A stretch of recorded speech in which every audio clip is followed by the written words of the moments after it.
देखो लास्ट हम लोग कल जो क्लास चालू किए थे, जस्ट इंट्रोडक्शन दिए थे। हाँ, कल वाला क्लास में हम लोग जस्ट इंट्रोडक्शन दिए थे। अच्छा, आज हम लोग मेनली पढ़ाना चालू करेंगे आज से, ठीक है। तो देखो आज हम लोग मेनली चालू कर रहे हैं CC8 पेपर CC8 जो रियल एनालिसिस वाला पेपर है, पेपर CC8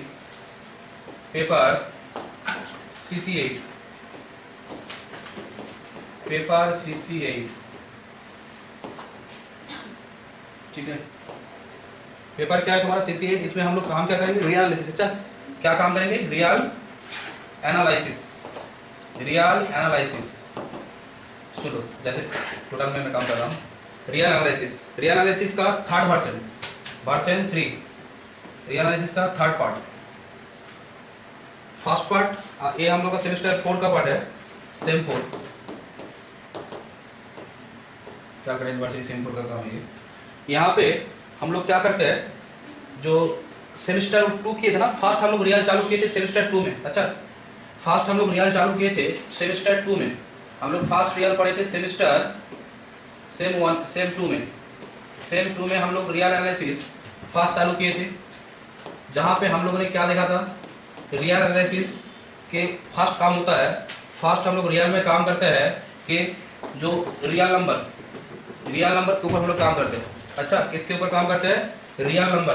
फर्स्ट चैप्टर क्या था हम लोग यहाँ पे, रियल नंबर। उसके बाद हम लोग किए थे सेट इन आर, उसके बाद हम लोग क्या किए थे, सीक्वेंस इन आर। कनेक्ट करूंगा। अच्छा, जो चैप्टर है 4th सेम के साथ सबको कनेक्ट किया जाएगा, पुराना के साथ किसका कनेक्शन क्या है, ईच एंड एवरी चीज को कनेक्ट किया जाएगा। अच्छा देखो, जैसे से लिख रहा हूँ वैसे से लिखते रहना।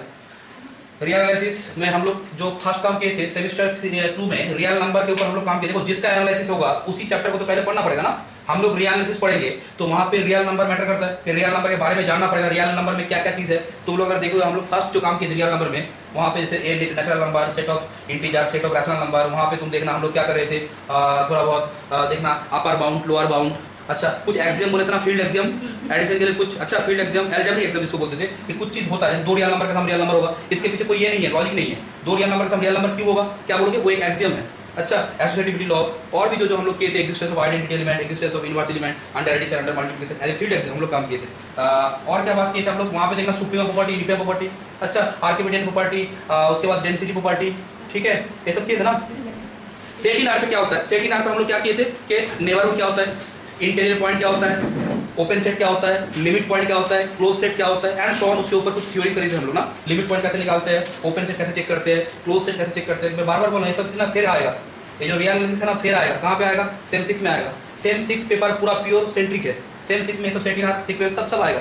ये सब लैंग्वेज बन जाएगा। तब क्या बोलो, तो पढ़ने के लिए लैंग्वेज होता है ना, जैसे तुमको लिखने के लिए इंग्लिश ग्रामर आना चाहिए, तो सेम बात, ये सब लैंग्वेज बन जाएगा। सीक्वेंस इन आर यहाँ पे यूज होगा, सीक्वेंस इन आर। और यहाँ पे हम लोग क्या किए थे, सीरीज इन आर। ये जब हम लोग कर लिए ना, उसके बाद हम लोग का सेम, मैं बार बार बोल रहा हूँ, एक भी चैप्टर ऐसा नहीं है जो कोई काम का ही नहीं है। एक भी चैप्टर ऐसा कोई बोल नहीं सकता है कि जो चैप्टर कोई काम ही नहीं है सर, ऐसा कोई चैप्टर है जिसका कोई काम नहीं है, नहीं। हाँ, ऐसा चैप्टर है जिसका बहुत ज्यादा। सीक्वेंस छोड़ के pure mathematics impossible, set in are छोड़ के pure mathematics impossible, real analysis real number छोड़ कैसे होगा, वो तो उसी का चीज है। जिस जगह पे काम करेगा उसका मेंबर के बारे में अगर नहीं जानता तो कैसे काम होगा। अच्छा, तो ये बात है, एक फंक्शन करना है, किसको बुलाना है वही मालूम नहीं था, किसके साथ फंक्शन होगा। अच्छा, एक पार्टी करना है, तुमको घर में कोई शादी वादी या कुछ करना है, तुमको नहीं मालूम किसको बुलाना है, किसको, तो क्या होगा वो। अच्छा, जो आएगा उसी से तो बनेगा ना वो।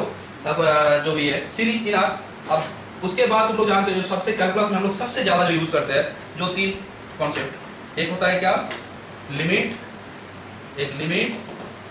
एक कॉन्टिन्यूटी, एंड एक होता है तुम्हारा डिफरेंशिएबिलिटी। अब मुझे तुम लोग एक बात बोलो, सेम 2 में ये पढ़े, सेम 3 में ये हम लोग पढ़े। अच्छा, सेम 4 में क्या आना चाहिए, सेम 4 में क्या आना चाहिए। अब तुम लोग से सेम 4 में क्या आना चाहिए, हम लोग थोड़ी जानते हैं, लॉजिकली बोलो ना। हम लोग जब याद करो, हम लोग जब पढ़ते थे क्लास 11 बोलो, क्लास 12 बोलो, जो कैलकुलस तुम लोग का कौन से क्लास में था, 11 में था, 12 में था।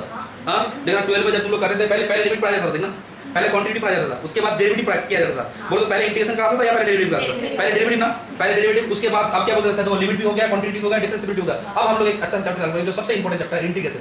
सबसे इंपॉर्टेंट चैप्टर कैलकुलस में माना जाता है इंटीग्रेशन, क्योंकि इंटीग्रेशन हम लोग जितना भी काम कर रहे हैं ना, मेन मोटो होता है हम लोग का किसी फंक्शन का डेरिवेटिव करना या फिर किसी फंक्शन का इंटीग्रेशन करना किसी एक रीजन में बोलो, या कोई भी इम्प्रॉपर इंटीग्रल भी हो सकता है, सॉरी इंडेफिनिट इंटीग्रल हो सकता है, डेफिनिट इंटीग्रल हो सकता है, सब हो सकता है। ठीक है, मैं धीरे धीरे आ रहा हूँ। मेन बात है अभी तक हम लोग डिफरेंशिएबिलिटी तक कर चुके हैं। तुम बात एक बार हम लोग जो लिमिट पढ़ते हैं, क्वांटिटी पढ़ते हैं, डिफरेंशिएबिलिटी पढ़ते हैं, हम लोग किस में काम करते हैं, जैसे रियल एनालिसिस में पढ़ते हैं। क्लास 11 का जो कंटिन्यूटी है, यहाँ पे कंटिन्यूटी में अंदर समझ पा रहे कुछ नहीं बात सर, वहाँ पे शॉर्ट में एक चीज था, उसके ऊपर हम लोग डिटेल्स में काम करते हैं। अंदर क्या क्या बात चल रहा है, कौन सा थ्योरम डेवलप हो सकता है, क्या हो सकता है, क्या नहीं हो सकता है, रिमार्क है, कॉलरी है, उसके ऊपर बहुत सारा डिटेल्स में। जैसे तुम लोग क्या किया सर क्लास 12 में, तो इसका मतलब हम लोग के सेम कोर में क्या आना चाहिए, सेम कोर में क्या आना चाहिए, सेम कोर जो चालू होगा लॉजिकली, सेम कोर जब चालू होगा सिंपली तुमको ये आ रहा है कि सर यहाँ पे तो इंटीग्रेशन आना चाहिए। अब इंटीग्रेशन में हम लोग का जो सबसे पावरफुल इंटीग्रेशन है ना, वो है तुम्हारा राइमान इंटीग्रेशन। सबसे पावरफुल इंटीग्रेशन को माना जाता है राइमान इंटीग्रेशन को।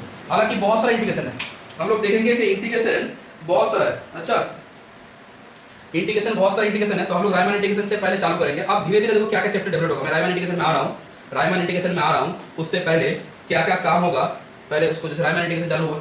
अच्छा, राइमान इंटीग्रेशन के ऊपर क्या क्या होता है, अभी तो हम लोग का काम सिर्फ राइमान इंटीग्रेशन में चलेगा। बहुत बड़ा चैप्टर है, यहाँ पे बहुत क्वेश्चन आता है, एमसीक्यू भी आता है, लार्ज क्वेश्चन 3 मार्क्स 5 मार्क्स बहुत सारा क्वेश्चन। राइमान इंटीग्रेशन सबसे बड़ा चैप्टर है। अच्छा देखो यहाँ पे हम लोग जो फर्स्ट काम करेंगे राइमान इंटीग्रेशन। अब राइमान इंटीग्रेशन का एक लिमिटेशन होता है, ये काम होता है integration a to b fx dx, जहां पे इंटरवल हम लोग धीरे धीरे जब राइमान इंटीग्रेशन चालू करेंगे, अभी मैं राइमान इंटीग्रेशन नहीं पढ़ा, अभी मैं थोड़ा सा आउटलाइन देके उस चैप्टर में घुसूंगा। राइमान इंटीग्रेशन करने के लिए जो a और b है ना, यहाँ पे फाइनाइट वैल्यू होना पड़ेगा। मतलब राइमान इंटीग्रेशन हम लोग परफॉर्म करते हैं किसी एक फंक्शन के ऊपर under closed and bounded interval. Under क्या, closed and bounded interval. Integration जानते हो एरिया अंडर का बाउंडेड बाय सम रीजन। ठीक है, तो ये बात है। ठीक है, तो राइमान इंटीग्रेशन का ये बात। बट प्रॉब्लम क्या जानते हो, अगर मेरा यहाँ पे इंटीग्रेशन की जगह पे ऐसा अगर हो जाए कि सर इंटीग्रेशन में ऐसा हो रहा है कि सर 0 to इंफिनिटी जा रहा है f of x dx, या फिर ऐसा हो रहा है -∞ to इंफिनिटी जा रहा है f x dx, अब मुझे इंटीग्रेशन करना है, तो ये सब कहाँ पे आएगा, इम्प्रॉपर में। या फिर ऐसा काम कर रहा है कि कोई पॉइंट पे फंक्शन को पुट कर रहा है, जैसे मुझे इसका इंटीग्रेशन करना है 1/x 0 to 1 dx। अब तो ये इस पॉइंट पे 0 पॉइंट पे फंक्शन अनबाउंडेड है ना, बोलो ये जो फंक्शन है ये 0 पॉइंट पे क्या है सर, अनबाउंडेड है। The function is unbounded on 0। 0 point पे फंक्शन क्या है मेरा, अनबाउंडेड है। तो जब 0 पॉइंट पे फंक्शन अनबाउंडेड है तो वहां पे तो हम लोग इंटीग्रेशन राइमान से निकाल नहीं पाएंगे, इसीलिए हम लोग यहाँ पे राइमान से ये काम नहीं होगा। तो उसके लिए हम लोग कहाँ पे जाना पड़ेगा, इम्प्रॉपर इंटीग्रल में, इम्प्रॉपर इंटीग्रल में। ठीक है, उसके बाद जो एक बहुत अच्छा चैप्टर है इम्प्रॉपर इंटीग्रल हुए। अब जैसे हम लोग सीक्वेंस रियल नंबर पढ़े थे सेकंड सेम में, यहाँ पे क्या होगा, यहाँ पे तुम्हारा कंटिन्यू होगा नंबर 3 में। नंबर 3 में क्या कंटिन्यू होगा तुम्हारा, sequence of function, sequence of function, sequence of functions. Sequence का नॉलेज बहुत जरूरी है, सीक्वेंस का नॉलेज होना बहुत जरूरी है। ठीक है, सीक्वेंस का नॉलेज होना बहुत जरूरी है। सीक्वेंस ऑफ क्या, फंक्शंस। नंबर 4 क्या है, series of functions, series of functions. Real analysis का 3 कोर्स चल रहा है, ऐसा तो नहीं हो सकता ना 1 2 छोड़ के काम होगा, 1 2 छोड़ के काम हो ही नहीं सकता है, 1 2 का काम होगा ही होगा। अच्छा, सीक्वेंस एंड सीरीज का नॉलेज अच्छे से आना चाहिए। सीरीज में जो टेस्ट था वो सब टेस्ट के ऊपर नॉलेज होना चाहिए। सीरीज हम लोग चेक करते थे ना कन्वर्जेंट है या डाइवर्जेंट है, सीरीज का साम जनरल हम लोग चेक नहीं करते, क्योंकि सीरीज का साम निकालना एक रिसर्च लेवल काम होता है। बट हम लोग एक सीरीज कन्वर्जेंट है या नहीं है वो चेक करते थे। सीरीज ऑफ फंक्शन, यहाँ पे सीरीज ऑफ फंक्शन में हम लोग वही देखेंगे, नंबर कन्वर्जेंट, एक सीरीज का कन्वर्जेंट है। सीरीज ऑफ फंक्शन मतलब सीरीज का जो टर्म है वो फंक्शन है, सीक्वेंस का जो टर्म है वो फंक्शन है। नंबर 5 पावर सीरीज, तुम लोग टेलर सीरीज की और डिफरेंशिएबिलिटी में, डिफरेंशिएबिलिटी में हम लोग टेलर सीरीज किए, उसी टेलर सीरीज का जनरलाइजेशन होगा power series. Number 6 Fourier series, Fourier series. Number 6 क्या, फूरियर सीरीज। नंबर 6 होगा फूरियर सीरीज। ठीक है, चलेगा। अभी हम लोग चले जाते हैं कहाँ पे, राइमान इंटीग्रेशन में। ठीक है, ये मैंने थोड़ा सा ये बोल दिया कि हम लोग यहाँ पे इस पेपर में ये सब काम करेंगे, हम लोग इस पेपर में ये सब काम करेंगे। बहुत इंटरेस्टिंग चैप्टर है, एक भी चैप्टर को ये नहीं है, सब बहुत अच्छे लॉजिकल। और तुम लोग जानते हो रियल एनालिसिस में लॉजिकल पेपर है, माने एक के साथ दूसरे का बहुत कनेक्शन है। कनेक्शन अगर समझ में आएगा तो बहुत अच्छा रहेगा, बट अगर जिसको थोड़ा सा इशू है कोई बात नहीं है, मेहनत तो करना पड़ेगा, क्योंकि ऐसा जगह है जो तुम छोड़ नहीं सकते। मैंने तुम लोगों को याद कर, तुम लोग को बार बार मैंने बोला था सेकंड सेम में, एक ऐसा पेपर है तुमको ऑनर्स, तुमको इधर ऑनर्स छोड़ने बोलेगा, नहीं तो इसको माने 2 ऑप्शन, इधर रियल एनालिसिस लो नहीं तो ऑनर्स छोड़ो। ये माने बीच में कुछ नहीं है। माने रियल एनालिसिस को साथ तुमको हैबिचुएटेड होना है, वो तुमको जितना बुरा लगे बट इसके साथ तुमको हैबिचुएटेड होना ही पड़ेगा, क्योंकि इसके बाद ही रियल का नेक्स्ट वर्जन आएगा। इसी कॉन्सेप्ट को जनरलाइज किया जाएगा कॉम्प्लेक्स में, मैट्रिक में, टोपोलॉजी में, जो नेक्स्ट सेम में हम लोग काम करेंगे। माने 5th सेम में नहीं, 6th सेम में। 5th सेम में उतना रियल वाला पार्ट नहीं है, वो थोड़ा group theory, linear algebra, group theory, linear algebra हम लोग पढ़े थे ना, प्रोबेबिलिटी स्टैटिस्टिक्स, वो वाला पार्ट है। बट 6 में एकदम सब प्योर मैथमेटिक्स का ही मैक्सिमम पार्ट है। 6 का 100% सिलेबस में 70% सिलेबस प्योर मैथमेटिक्स, माने इस सेंट्रिक। अच्छा, टोपोलॉजी मेनली जो पेपर है topology, matric space and complex analysis. ठीक है, तो ये बात हो गया। हम लोग यहाँ पे नेक्स्ट जगह आ जाओ। चलो हेडिंग क्या कर रहे हो, Riemann integration. Riemann integration, Riemann integration. जब भी हम लोग इंटीग्रेशन डिफरेंशिएशन ये बात बोलते हैं तो फर्स्ट हम लोग के दिमाग में आता है कैलकुलस। कैलकुलस मैथमेटिक्स में कैलकुलस, सर कैलकुलस मतलब रियल एनालिसिस क्या करता है, कैलकुलस को डिटेल्स में काम करता है। तुम लोग जो क्लास 11 12 में जो कैलकुलस पढ़े हो ना, उसी का डिटेल्स मतलब उसी का क्या बोलो तो पोस्टमार्टम कर रहा है, हर एक चीज को कहां क्या हो रहा है नहीं हो रहा है, मतलब स्कैनिंग हो रहा है यहाँ पे। वहां पे डायरेक्ट क्वांटिटी चेक कर देते, बट यहाँ पे क्वांटिटी चेक हम लोग यहाँ पे मेनली जो बात है ना, क्वांटिटी चेक करना हम लोग का बात नहीं है, उस पॉइंट पे कॉन्टिन्यूअस है या नहीं है, मेन बात है क्वांटिटी का हम लोग क्या करना चाहिए, कौन सा फंक्शन कॉन्टिन्यूअस किस जगह पे हो सकता है। हम लोग ग्लोबली बात कर रहे थे ना, यहाँ पे किसी पॉइंट पे कॉन्टिन्यूअस है या नहीं है मेरा मन मुद्दा नहीं था, किसी एक इंटरवल में जब कॉन्टिन्यूअस होगा तो उसके आसपास कौन सा नेबरहुड प्रॉपर्टी है। अच्छा, अगर इंक्रीजिंग फंक्शन होगा तो कैसा कॉन्सेप्ट है, यार ये सब के ऊपर हम लोग काम किए थे। डिसकंटिन्यूटी किस टाइप का है, मेनली हम लोग क्या किए थे वहां पे ग्लोबली काम किए थे, इंटरवल में क्या क्या काम होता है कंटिन्यूटी पे। सेम बात यहाँ पे हम लोग जो रायमान इंटीग्रेशन जब बात कर रहे हैं तो इंटीग्रेशन का मतलब कैलकुलस का बात है, तो यहाँ पे हम लोग क्या करेंगे कैलकुलस। और कैलकुलस तुम जानते हो, कैलकुलस तुम लोग अच्छे से जानते हो, कैलकुलस का दो ब्रांच होता है, कैलकुलस का दो ब्रांच है। एक ब्रांच तुम्हारा क्या है, एक ब्रांच है डिफरेंशियल कैलकुलस और एक ब्रांच क्या है इंटीग्रल कैलकुलस। डिफरेंशियल कैलकुलस और एक ब्रांच क्या इंटीग्रल कैलकुलस। कोई बोलो तो डिफरेंशियल कैलकुलस में हम लोग क्या करते हैं, डिफरेंशियल कैलकुलस में हम लोग क्या करते हैं सर, डिफरेंशियल कैलकुलस में हम लोग डेरिवेटिव करते हैं, डेरिवेटिव करते थे ना। डिफरेंशियल कैलकुलस में हम लोग क्या करते थे, किसी फंक्शन का डेरिवेटिव निकालते तो एक बार जान तो किसी फंक्शन का डेरिवेटिव निकालने का मतलब क्या है, उसका रेट ऑफ चेंज ना, उसका रेट ऑफ चेंज तो y इक्वल टू f(x) है, उसका तुमने डिवाइड x निकाला था। हम लोग क्या करते थे, y का rate of change with respect to क्या, y का rate of change with respect to क्या करते थे, y का rate of change with respect to x करते थे ना। तो यहाँ पे क्या होगा, यहाँ पे एक इंटीग्रल कैलकुलस है, यहाँ पे कैलकुलस फर्स्ट वर्ड कैलकुलस में तुरंत दिमाग में आता है न्यूटन। कैलकुलस का काम न्यूटन ने पहले डेवलप किया था, हालांकि सिर्फ न्यूटन का बात नहीं है, बहुत जन हो सकता है सिर्फ न्यूटन नहीं, और एक मैथमेटिशियन है लेबनिज, लेबनिज को नाम सुने हो, मैथमेटिशियन लेबनिज ये दोनों मिलके, हाँ लेबनिज टेस्ट, हाँ वो मैथमेटिशियन लेबनिज ही हो, जो मैथमेटिशियन लेबनिज है ना, गॉटफ्रीड लेबनिज। तो यहाँ पे जो मैथमेटिशियन है, एक मैथमेटिशियन क्या है, एक जन था तुम्हारा न्यूटन और एक जन है लेबनिज। मैथमेटिशियन लेबनिज, ये दोनों मिलके नहीं बोलना चाहिए, ये दोनों कैलकुलस के ऊपर काम किया था। ये अपना एक इंडिपेंडेंटली काम किया था, ये अपना एक इंडिपेंडेंटली काम किया था। बाद में मालूम चला दोनों एक दूसरे के साथ मैच कर रहा है, बस एक ऐसा कोइंसिडेंट है, मतलब दोनों मिलकर काम कर रहा था तो कोइंसिडेंट होना चाहिए। जब तुम कोई काम दोनों मिलकर करते हो तो इसका थॉट उसमें जाता है, उसका थॉट उसमें जाता है। बट मेन बात है कि न्यूटन और लेबनिज दो अलग अलग कंट्री का है, इसके साथ उसका कोई कनेक्शन नहीं है, ना व्हाट्सएप था ना कोई भी जो बोले कोई भी सोशल नेटवर्किंग नहीं था उस टाइम में, इसके साथ इसका कोई कनेक्शन नहीं था। इसने जो कैलकुलस के ऊपर काम किया, इसने जो कैलकुलस के ऊपर काम किया, दोनों का जो कॉन्सेप्ट है ना, मतलब दोनों जिस चीज के ऊपर काम कर रहा था एक दूसरे से एक है डिफरेंशिएबिलिटी, अच्छा सॉरी एक है डिफरेंशिएशन और एक क्या है इंटीग्रेशन। तो तुम लोग जानते हो कि इंटीग्रेशन क्या होता है, इनवर्स प्रोसेस ऑफ डेरिवेटिव, हाँ इनवर्स ऑफ डेरिवेटिव। अच्छा तुमने किसी फंक्शन का डेरिवेटिव किया, अच्छा जो आया उसको इंटीग्रेशन करने से फिर से आ जाता है, ठीक है। हालांकि यहाँ पे न्यूटन ने काम किया था, उसके बाद हम लोग इसको और जनरेशन करेंगे, मैथमेटिशियन रायमान ने इसको बहुत अच्छे इसके ऊपर बहुत अच्छा थ्योरी दिया, क्योंकि न्यूटन जो इंटीग्रेशन ना, हम लोग जो 11 12 में जो इंटीग्रेशन करते हैं वो मेनली न्यूटन इंटीग्रेशन है, बट उसका एक लिमिटेशन है, हर एक फंक्शन के लिए वो पॉसिबल नहीं हो पाता है। वो धीरे धीरे हम लोग देखेंगे कि रायमान का माने हम लोग जो अभी इंटीग्रेशन कर रहे हैं ये रायमान इंटीग्रेशन करेंगे। ये बीएससी में जनरली रायमान इंटीग्रेशन क्या पढ़ाया जाता है, बीएससी जो बीएससी ऑनर्स हम लोग करते हैं ना, तो यहाँ पे हम लोग रायमान इंटीग्रेशन पढ़ते हैं। और एक तो इंटीग्रेशन आता है, तुम लोग नाम सुने नहीं, लेवेग इंटीग्रेशन, मेजर थ्योरी बोल के एक पेपर आएगा, जब कोई एमएससी पढ़ोगे ना तो एक पेपर आएगा मेजर थ्योरी। मेजर थ्योरी में कौन सा इंटीग्रेशन हम लोग यूज करते हैं, लेवेग इंटीग्रेशन। इंटीग्रेशन का क्या नाम है, लेवेग इंटीग्रेशन, LEBESGUE, लेवेग इंटीग्रेशन।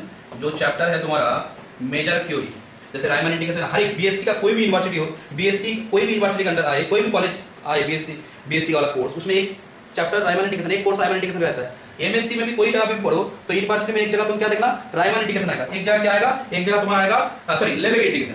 अच्छा लेवेग इंटीग्रेशन, ठीक है। तो हम लोग मेनली डिफरेंशियल कैलकुलस में क्या करते हैं, डेरिवेटिव का काम करते हैं। यहाँ पे हम लोग क्या करते हैं, किसी फंक्शन का डेरिवेटिव कर लिया, डेरिवेटिव कर, कोई बोलता है डेरिवेटिव का मतलब क्या होता है, डेरिवेटिव का मतलब क्या होता है, मानो कि कोई एक ग्राफ है, ये कुछ भी ग्राफ हो सकता है, मानो ये जो ग्राफ है, एक ग्राफ से क्या हो रहा है, मानो कि तुम जो तुम्हारा जो इंस्टाग्राम चला रहे हो या फिर फेसबुक चला रहे हो, हालांकि फेसबुक पे उतना नहीं चलाता है, अभी इंस्टाग्राम ही चल रहा है ना, इंस्टाग्राम वो भी जो सोशल नेटवर्क चल रहा है, जिसमें क्या होता है हर एक टाइम तुम्हारा फॉलोअर जुड़ रहा है तुमसे, अब किसी रेट पे जुड़ रहा है। कभी होता है ना कि इसके पास 1000 फॉलोअर था, उसके बाद ऐसा वायरल हो गया ना, उसका ग्राफ ऐसे ऐसे चला गया, अब फॉलोअर इसका इतना रेट पे बढ़ा, पर बोलता है कि एक हफ्ता में उसको इतना लाख फॉलोअर मिल गया, होता है ना कभी-कभी जो वायरल हो जाता है। तो मेरा मानना है कि वो जो रेट ऑफ चेंज है, वो रेट ऑफ चेंज मैटर करता है ना। मानो कि तुम्हारा रेट ऑफ चेंज, तुम्हारा हर एक दिन फॉलोअर 1000 2000 जा रहा है, तो इसका मतलब क्या होगा, एक साल बाद एक अप्रोक्स 1 लाख के करीब जा सकता है। ऐसे तो कैलकुलेशन करते हैं ना, इसलिए तो देखते हैं कि कोई एक कंपनी का बिजनेस या फिर किसी भी सेक्टर में उसका रेट ऑफ चेंज कितना हो रहा है, कितना उसका ग्रोथ है, हर एक साल उसका कितना ग्रोथ हो रहा है, उसके हिसाब से तो क्या होता है, इन्वेस्टर जो होता है, जो लोग कंपनी में इन्वेस्ट करता है, उस हिसाब से करेगा। अगर कंपनी का ग्रोथ नहीं है, वो कंपनी क्या कर रहा है, ग्रोथ ही नहीं कर पा रहा है। तो जनरली जो इन्वेस्टर होता है, जो लोग कंपनी में क्या करता है, इन्वेस्ट करता है, जो पैसा डालता है ताकि वो कंपनी ग्रोथ करे और उसका कुछ मुनाफा हो, अगर रेट ऑफ ग्रोथ ही अच्छा ना हो तो कैसे करेगा। वो रेट ऑफ ग्रोथ होता है, किसी का 5%, किसी का 10%, किसी का 20%, किसी का तो डबल हो जाता है, किसी का आधा हो जाता है, मतलब वो रेट ऑफ ग्रोथ ही नहीं है, नेगेटिव में चला जाता है। तो रेट ऑफ ग्रोथ ये तुम लोग जानते हो, हर एक चीज का रेट ऑफ ग्रोथ। मानो तुमने होता है ना, कभी मानो फर्स्ट सेम में, सेकंड सेम में, थर्ड सेम में एक नंबर तुमको मिल रहा है, अब तुम देख रहे हो कि जितना परसेंटेज मिल रहा है वो बढ़ रहा है या घट रहा है। अच्छा, उसको हम लोग देखते हैं ना, कितना परसेंट बढ़ा, कितना परसेंट घटा। तो ये जो रेट ऑफ चेंज है, ये रेट ऑफ चेंज हम लोग क्या करते हैं, तो रेट ऑफ चेंज हम लोग क्या यूज करते हैं बोलो तो, जिस पॉइंट पे रेट ऑफ चेंज देखना है हम लोग क्या करते हैं, उस पॉइंट पे क्या करते हैं, हाँ टेंजेंट ड्रॉ करते हैं ना। मानो कि तुमको इस पॉइंट पे रेट ऑफ चेंज चाहिए, इस पॉइंट पे रेट ऑफ चेंज चाहिए, इस पॉइंट पे, तो हम लोग क्या करते हैं, उस पे जाके क्या करते हैं, एक टेंजेंट ड्रॉ करते हैं ना। इस पे जाके हम लोग एक क्या ड्रॉ कर लेंगे, टेंजेंट ड्रॉ कर लेंगे, ठीक है। इस पे जाके हम लोग एक टेंजेंट ड्रॉ कर लेंगे, तो उस पॉइंट पे जो स्लोप होगा, स्लोप जानते हो तुम लोग, स्लोप क्या होता है, ये जितना एंगल बनाएगा। अच्छा, अगर ये थीटा एंगल बना रहा है तो उस पॉइंट के लिए dy dx, अगर मैं बोलूं कि ये पॉइंट P है तो P पॉइंट पे स्लोप क्या होगा, अगर ये थीटा है तो क्या होगा, tan थीटा। डेरिवेटिव का काम है रेट ऑफ चेंज करना, किस हिसाब से रेट ऑफ चेंज हो रहा है उसको कैलकुलेट करना। अब इंटीग्रेशन का काम क्या है, हर एक दिन तुम्हारा रेट ऑफ चेंज हो रहा है, हर एक दिन रेट ऑफ चेंज हो रहा है। तुम एक बिजनेस कर रहे हो, हर एक दिन तुम देख रहे हो कि एक ग्रोथ आ रहा है, उसमें एक ग्रोथ आ रहा है, कभी कुछ ग्रोथ आया, कभी कुछ रुपीस का ग्रोथ आया, या फिर कुछ माने कुछ रुपीस का वो कैलकुलेशन में बोल सकता हूँ, अगर 1000 में हो सकता है, 2000 में हो सकता है। तुम जो बिजनेस कर रहे हो वो ग्रोथ में आ रहा है। अब वो ग्रोथ के बाद 2 साल के बाद वो कहाँ पे जाएगा, उसका कैलकुलेशन कौन करेगा, इंटीग्रल कैलकुलस। इंटीग्रल कैलकुलस का मेन फंडा क्या होता है, इंटीग्रल कैलकुलस का मेन फंडा है, तुमने आज एक बिजनेस चालू किया, तुम आज एक बिजनेस चालू करो, सिर्फ बिजनेस का बात नहीं, हर एक जगह पे, ईच एंड एवरी जगह पे रेट ऑफ चेंज मैटर करता है। ईच ऑफ एक जगह पे रेट ऑफ चेंज मैटर करता है। अब रेट ऑफ चेंज मैटर इसके साथ क्या क्या मैटर करता है, वो रेट ऑफ चेंज से अगर वो चलता रहे तो एक टाइम के बाद वो कितना ये कर सकता है, समझ पा रहे हो। तो एक एक दिन रेट ऑफ चेंज हुआ है, हर रेट ऑफ चेंज तो एक इंस्टेंट टाइम पे होता है ना, कि उस पॉइंट पे कितना ये है, या फिर तुम उसको डे वाइज भी कैलकुलेट कर सकते हो। तो रेट ऑफ चेंज या फिर सालाना भी हो सकता है, इस साल में इसका रेट ऑफ चेंज ये था, नेक्स्ट में उसका रेट ऑफ चेंज ये था, उस हिसाब से तुम जा रहे हो। उसके बाद उस रेट ऑफ चेंज से अगर तुम जाते हो तो 10 साल बाद तुम्हारा जो बिजनेस है, उस बिजनेस में तुमने कितना मुनाफा किया, उसका काम क्या है, वो कौन करता है, इंटीग्रल कैलकुलस। इंटीग्रल कैलकुलस का काम क्या है, टोटल एक्यूमुलेट कितना हो रहा है, एरिया कैलकुलेट करना ना हम लोग को, टोटल कितना एक्यूमुलेट हुआ। अच्छा, आज मैंने क्या किया, मानो कि आज मैंने इंस्टाग्राम का अकाउंट खोला। अच्छा, अब मैं रेट ऑफ चेंज देख रहा हूँ कि हर एक दिन मेरा कितना फॉलोअर आ रहा है। उसके बाद मैं क्या कर रहा हूँ कि मैंने देखा कि 1 मंथ बाद कितना मेरा टोटल फॉलोअर बना। वो जो 1 मंथ बाद जितना फॉलोअर बना ना, वो इंटीग्रल कैलकुलस का कैलकुलेशन है, वो कैलकुलेशन इंटीग्रल कैलकुलस का है। हालांकि हम लोग का इंटीग्रल, हम लोग इंस्टाग्राम के फॉलोअर निकालने के लिए इंटीग्रल कैलकुलस नहीं यूज करते। बहुत सारा काम है धरती पे, बहुत सारा काम है जिसका कैलकुलेशन मुझे चाहिए, हम लोग को चाहिए, तो वो कैलकुलेशन हम लोग क्या करते हैं, इंटीग्रल कैलकुलस का सिंपल सा बात है। यहाँ पे हम लोग रेट ऑफ चेंज निकालते हैं, यहाँ पे हम लोग क्या करते हैं, कितना कलेक्शन हो रहा है, कितना एक्यूमुलेशन हो रहा है, ठीक है। तो ये बात हम लोग किए थे, माने ये सिंपल सा डेरिवेटिव का बात है। और इंटीग्रल कैलकुलस का अगर मैं बात बोलूं तो अगर मैं इंटीग्रेशन कर रहा हूं, मानो कि इंटीग्रेशन मेरा क्या है, कोपर इंटीग्रेशन है। इंटीग्रेशन दो, एक होता है डेफिनेट इंटीग्रेशन और एक होता है इंडिफिनिट। इंडिफिनिट में कोई लिमिट नहीं होता है। अगर मैं बोलूं मेरा इंटीग्रेशन जो है a to b, हम लोग रायमान जो पढ़ेंगे तो सब ये डेफिनेट इंटीग्रल होगा। अच्छा, सब डेफिनेट इंटीग्रल का काम होगा। तो यहाँ पे हम लोग क्या करेंगे, मानो ये a है, मानो ये a है, मानो ये क्या है, ये तुम्हारा b है।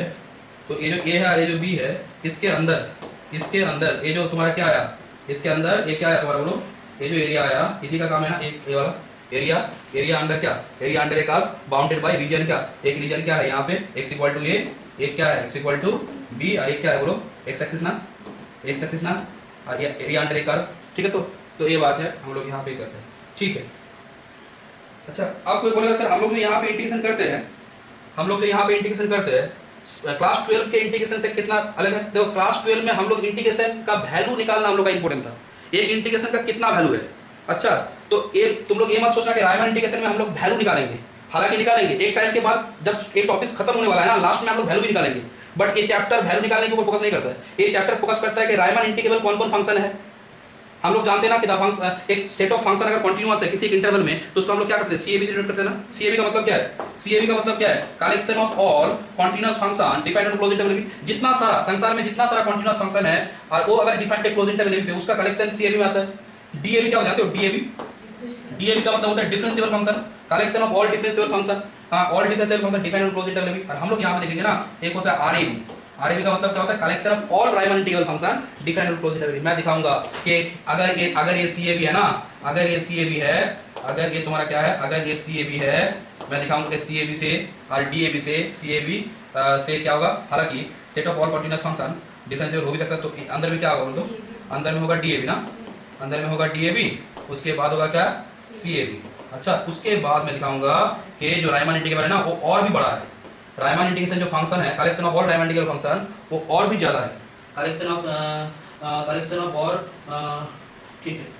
देखो तो यहाँ पे क्या है कि हम लोग यहाँ पे क्या कर रहे हैं कि कलेक्शन ऑफ क्या, all Riemann integral function, collection of all Riemann integral function. मुझे क्या करना है, collection of all Riemann integral function का जो सेट है वो क्या होता है, वो तुम्हारा set of collection of all differential function, collection of all continuous function उससे भी बड़ा होता है। Collection of all continuous function, collection of all differential function उससे भी क्या होता है, उससे भी बड़ा होता है। ठीक है, तो नेक्स्ट देखो, अच्छा नेक्स्ट देखो यहाँ पे क्या होगा, यहाँ पे ये तो मेरा ये बात हुआ ना, ठीक है। तो ये इसीलिए राइमन इंटीग्रल फंक्शन ना वो बहुत इंपॉर्टेंट है। राइमन इंटीग्रल फंक्शन हम लोग देखेंगे, इसलिए बहुत इंपॉर्टेंट होगा। ठीक है, हाँ मैं जो बात में बोल रहा हूँ कि सपोज मैंने बोला कि अगर मुझे एक्स स्क्वायर का इंटीग्रेशन करना है, अगर मुझे एक्स स्क्वायर का इंटीग्रेशन करना है एक्स क्यूब बाई 3, ठीक, तो अगर मुझे एक्स स्क्वायर का इंटीग्रेशन करना है तो क्या होगा, एक्स क्यूब बाई 3 होगा। अच्छा प्लस एक कांस्टेंट दे दो, अच्छा प्लस एक कांस्टेंट दे दो, हालांकि अगर मैं लिमिट दे दूंगा तो वहां पे कांस्टेंट कोई बात नहीं होगा, इंटीग्रेटिंग कांस्टेंट का x square dx a to b, अच्छा x cube by 3 b cube by 3 a cube by 3, ठीक है, तो ये मेरा काम है। अच्छा अब तुम लोग ये जानते हो कि कैसे कैलकुलेट करते हैं। अब हम लोग का काम क्या जानते हैं, ये जो इंटीग्रेशन आया ना ये क्यों आएगा, इसका प्रूफ है, इसका हम लोग प्रूफ करेंगे। अच्छा इसका प्रूफ करेंगे हम लोग, इससे इसका प्रूफ तो करेंगे, फर्दर इससे ज्यादा काम करेंगे, फर्दर इससे ज्यादा काम करेंगे। एक बात बोलो तो हम लोग जब राइमन इंटीग्रेशन, हम लोग जब नॉर्मल इंटीग्रेशन किए थे, अच्छा नॉर्मल इंटीग्रेशन किए थे या फिर क्या किए थे, जो तुम्हारा जो डेरिवेटिव किए थे, अच्छा वहां पे हम लोग क्या किए थे, कुछ फार्मूला लिए थे ना, उस फार्मूला को बेस करके सब कर रहे थे ना। तो वो जो फार्मूला है तुमको क्या लगा कि फार्मूला एक दिन आया, जैसे न्यूटन के टाइम में एक जो एप्पल है वो गिर गया, अब एक दिन आया, एक दिन एक फार्मूला गिर गया, x to the power n आया, integration x to the power n dx, एक दिन क्या हुआ बोलो तो x to the power n+1 ये वाला फार्मूला एक दिन गिर गया। अच्छा उसके बाद दूसरे दिन क्या आया, दूसरे दिन मानो क्या आया कि इंटीग्रेशन sin x dx, ये तुम्हारा होगा -cos x dx। ऐसे सर हर एक दिन अगर एक फार्मूला गिर जाएगा तो कम से कम एक महीने में सब फार्मूला गिर जाएगा। ऐसा नहीं है, ऐसा अगर होता तो अच्छा होता। अच्छा तुमको लगता है सर ऐसे ही हुआ है, क्लास 11 12 में तो सब लोग बोलता था कि देखो इतना सारा फार्मूला है, अब एक साथ में तुमको दे दिया, हमारा एक साथ में सब फार्मूला गिर चुका है। हालांकि ये जो फार्मूला है ना, ये फार्मूला बनाने के लिए मैथमेटिशियन को कितना तुमको ये करना पड़ेगा। ये जो मैथमेटिक्स है ना बॉस, मैंने साल एक दो साल का बात नहीं है, बहुत सारा एक टाइम का बात है। ये सब डेवलप हुआ है जब चीज जैसे मुझे बोलो तो ये जो फोन है, ये फोन का एक दिन में बना है, इस फोन में आने के लिए कितना काम है। आज से 20-30 साल पहले जो फोन था ना, इतना बड़ा फोन था, तुमको जाके उसमें फोन में बात करना था। अच्छा वहां पे उसका चार्जेस अलग था, पहले टाइम में तो 1 रुपया कॉइन देके भी फोन करना पड़ता था ना, एक आता था 1 रुपया कॉइन डालो 1 मिनट बात होगा। अच्छा उसके बाद दूसरा रुपया डालो तो दूसरा बात होगा, उसके बाद डेवलप होते होते देखो आज कौन सा कितना फोन हम लोग अच्छा हो गया। अच्छा तो ये बात है, तो डेवलप होने में टाइम लगता है, और जब वो मिल जाता है ना तो हम लोग देखते नहीं किस हिसाब से आया है। इंटीग्रेशन एक ऐसा ही चीज है, इंटीग्रेशन का तुम अगर ध्यान से देखोगे, क्लास 11 12 में फिजिक्स में पहले बोलता था कि इंटीग्रेशन का फॉर्मूला तुम लोग पहले देखो। अगर मैथमेटिक्स नहीं पढ़ा है तो उसके पास पढ़ लो, जो टीचर मैथ पढ़ाता है। अगर नहीं पढ़ा है तो कोई बात नहीं, मैं 2 क्लास एक्स्ट्रा दूंगा, तुम लोग इंटीग्रेशन का फॉर्मूला लिखा दूंगा, याद करा दूंगा, आप हम लोग फिजिक्स में कोशिश कर सकते हैं। होता था ना ऐसे, क्योंकि इंटीग्रेशन एक ऐसा चीज है जिसको हम लोग बहुत यूज करते हैं। कहाँ पे, फिजिक्स में, मैथमेटिक्स तो यूज होता ही है। अच्छा हालांकि थोड़ा बहुत केमिस्ट्री में भी लगता है, थोड़ा बहुत लगता है, ज्यादा नहीं लगता है बट थोड़ा बहुत लगता है, वहाँ पे भी लगता है। अच्छा हालांकि इंटीग्रेशन का यूज बहुत जगह पे है, सिर्फ कैलकुलेशन जहाँ पे भी कोई चीज का कलेक्शन करना है तो वहाँ पे तो इंटीग्रेशन आएगा ही आएगा।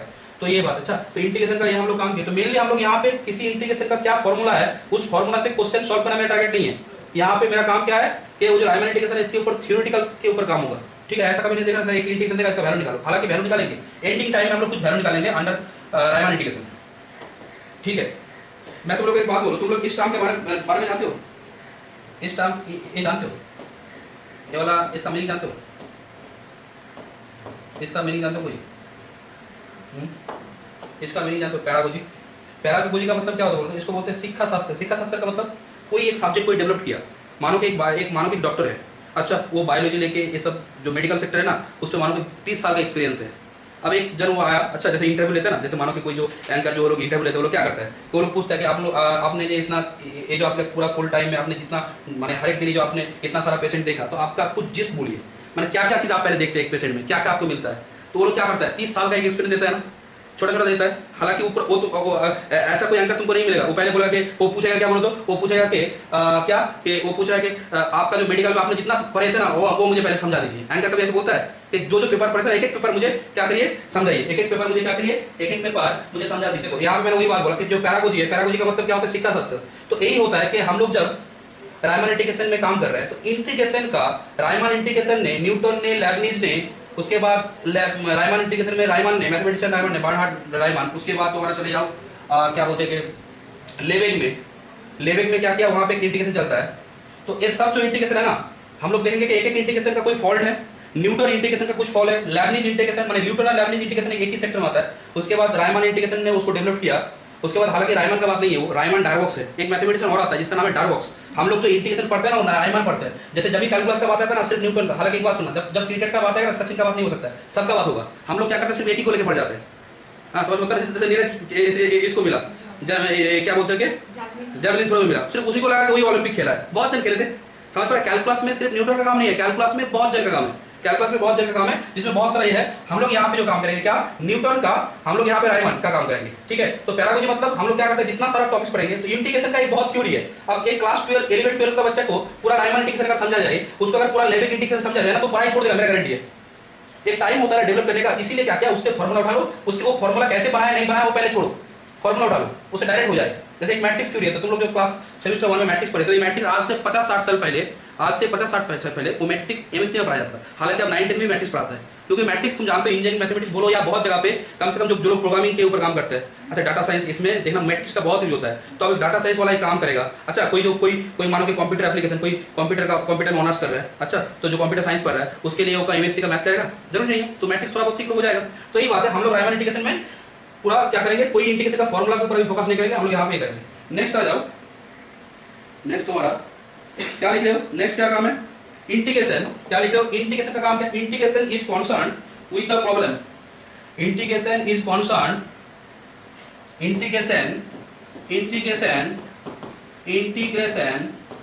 Is concern, integration is concern with the problem, with the problem of क्या, with the problem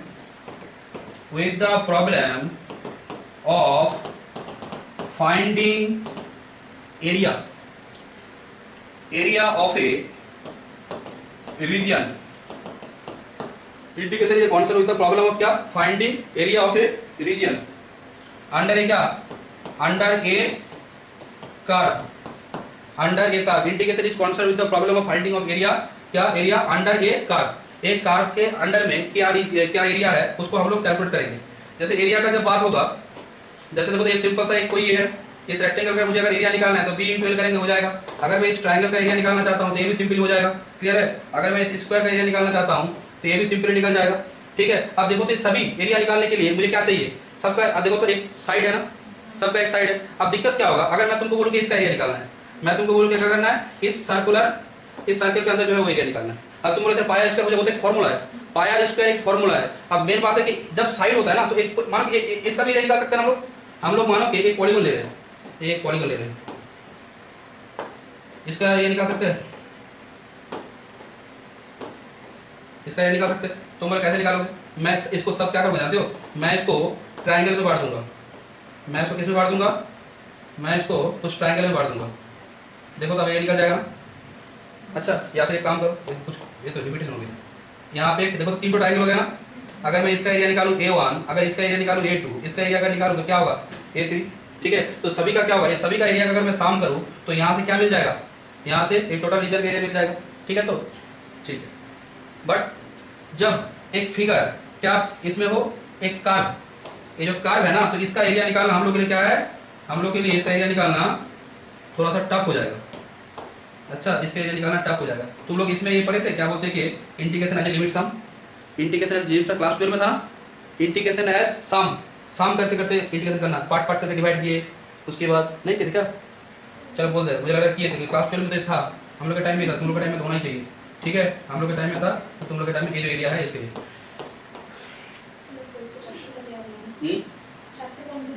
चैप्टर 1 से देखो, ये जो प्लॉट है ये किसी एक फार्मर का प्लॉट है, ये क्या है, ये किसी एक फार्मर का प्लॉट है। अच्छा कौन सा प्लॉट तो मैंने प्लॉट ही नहीं किया, यहाँ पे मानो ये क्या है, ये किसी एक फार्मर का प्लॉट है, किसी एक फार्मर का ये प्लॉट है, ठीक है। मुझे क्या करना है, इस प्लॉट का एरिया निकालना है, क्या करना है मुझे इस प्लॉट का क्या करना है, एरिया निकालना है, ठीक है। अब एरिया निकालने के लिए हम लोग क्या कर सकते हैं, देखो तो इसका एरिया निकालने के लिए हम लोग क्या कर सकते हैं, रायमन ने जो इसको थोड़ा सा सोचा, किसी हिसाब से सोचा, देखो तो रायमन ने क्या बोला कि काम करता है, इसको ये जो इंटरवल है ना, ये जो इंटरवल है AB, इसको हम लोग क्या कर देते हैं, इसको हम लोग ब्रेक कर देते हैं कुछ सब इंटरवल में, इसको क्या करेंगे, कुछ सब इंटरवल में ब्रेक कर देंगे। तो मानो कि एक सब इंटरवल मैंने ऐसे ले लिया, यहाँ पे मानो इसको मैंने नाम दिया, इसको क्या नाम दिया, x0। मानो कि यहाँ पे x1 है, ये लेंथ सेम होना जरूरी नहीं है। अच्छा यहाँ पे क्या है, मानो कि x2 है। अच्छा इसको क्या नाम दिया, x3। ठीक है, इसको क्या नाम दिया, x3। ठीक है, तो यहाँ पे अब क्या करो, अब बोलो तो यहाँ पे कुछ रेक्टेंगल बन जाएगा। यहाँ पे कुछ रेक्टेंगल बनाएंगे, कैसे देखो यहाँ पे कुछ रेक्टेंगल कैसे बनाएंगे। पहले तो एक काम करते हैं, इसको ऐसे कर दिए। देखो तो एक टोटल बोलो तो इस एरिया को निकालने के लिए अगर मैं इस पोर्शन का एरिया निकालूं तो काम हो जाएगा ना। बट प्रॉब्लम क्या है, हम लोग इस फिगर टाइप का एरिया हम लोग निकालने नहीं जानते। तो क्या किया रायमन ने, क्या काम किया, यहाँ पे ये जो है, ठीक है, तो इस जगह पे बोलो तो ये जो फंक्शन है इसमें सबसे बड़ा वैल्यू कौन है, सबसे बड़ा वैल्यू कौन है, यहाँ पे, हालांकि इसी में आ जा रहा है ना, इस यहाँ पे ये जो इंटरवल है इसमें सबसे बड़ा वैल्यू कौन है, हाइट में, ये वाला ना, इसी में आ जा रहा है। अच्छा इसी में आ जा रहा है, हालांकि यहाँ पे क्या देख पा रहे हो, सबसे बड़ा कौन है, इस साइड वाला ना। तो अगर मैं क्या करूँ, अगर मैं सभी बराबर वैल्यू करके लूँ, सभी बराबर वैल्यू को कैलकुलेट करूँ अगर, तो देखो तो ऐसे कुछ होगा ना, इस यहाँ पे कैसा रेक्टेंगल बनेगा, बोलो ये रेक्टेंगल बनाना। ठीक है, मानो कि मैंने बोला कि इस जगह पे क्या है, ये तुम्हारा इस इंटरवल में ये जो फंक्शन है, ये कौन सा फंक्शन है, y इक्वल टू, ये कौन सा फंक्शन है, y इक्वल टू fx। इस फंक्शन का मुझे क्या करना है, एरिया निकालना है। अच्छा कौन सा area, a to b a integration, माने एरिया कैलकुलेट करना है। ठीक है, तो यहाँ पे तुमने क्या किया, यहाँ पे ये क्या है, ये मेरा क्या है, ये मेरा m1 है। अच्छा इस साइड में क्या होगा बोलो तो, इस साइड में भी एक रेक्टेंगल बनेगा ना, इस साइड में भी एक रेक्टेंगल बनेगा। तो ये क्या है, ये मेरे लिए क्या है, ये मेरे लिए m2 है। उसके बाद क्या होगा बोलो तो, इसमें हाइट कौन सा आएगा, ये वाला ना, यहाँ पे रेक्टेंगल बनेगा, तो इसके लिए कौन आएगा, am3 होगा ना। बोलो तो अब अगर मैं ये जो रेक्टेंगल बना रहा हूँ, अब कोई बोल सकता है सर आपने ये जो रेक्टेंगल बनाया ये तो एग्जैक्ट एरिया नहीं होगा, ये तो ज्यादा आ गया। कौन सा पोर्शन ज्यादा है, देखो तो यहाँ पे कौन सा पोर्शन ज्यादा आया, यहाँ पे सर ये वाला पोर्शन ज्यादा आ गया ना, ये वाला पोर्शन।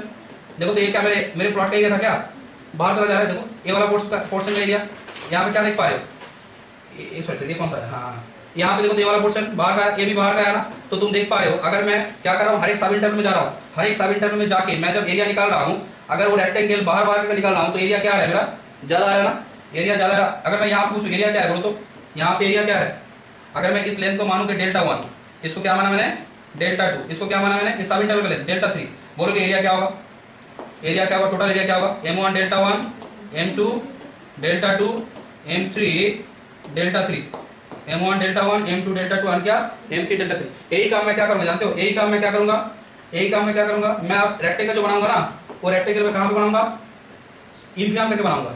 इन्फिनियम करके जब बनाऊंगा ना, तो यहाँ पे जो हाइट होगा ना, ये हाइट क्या होगा, ये स्मॉल m1, ये कौन सा हाइट, स्मॉल m1। ये वाला क्या होगा, यहाँ पे देखो तो स्मॉल कौन आ रहा है, कौन सा इंटरवल था, यहाँ पे था ना, सॉरी मैं भी क्या बोल रहा हूँ, ये तो ये वाला नहीं, पिक्चर क्लियर हो, देखो तो ये वाला था ना, इसमें ये वाला आएगा, ये रेक्टेंगल आएगा।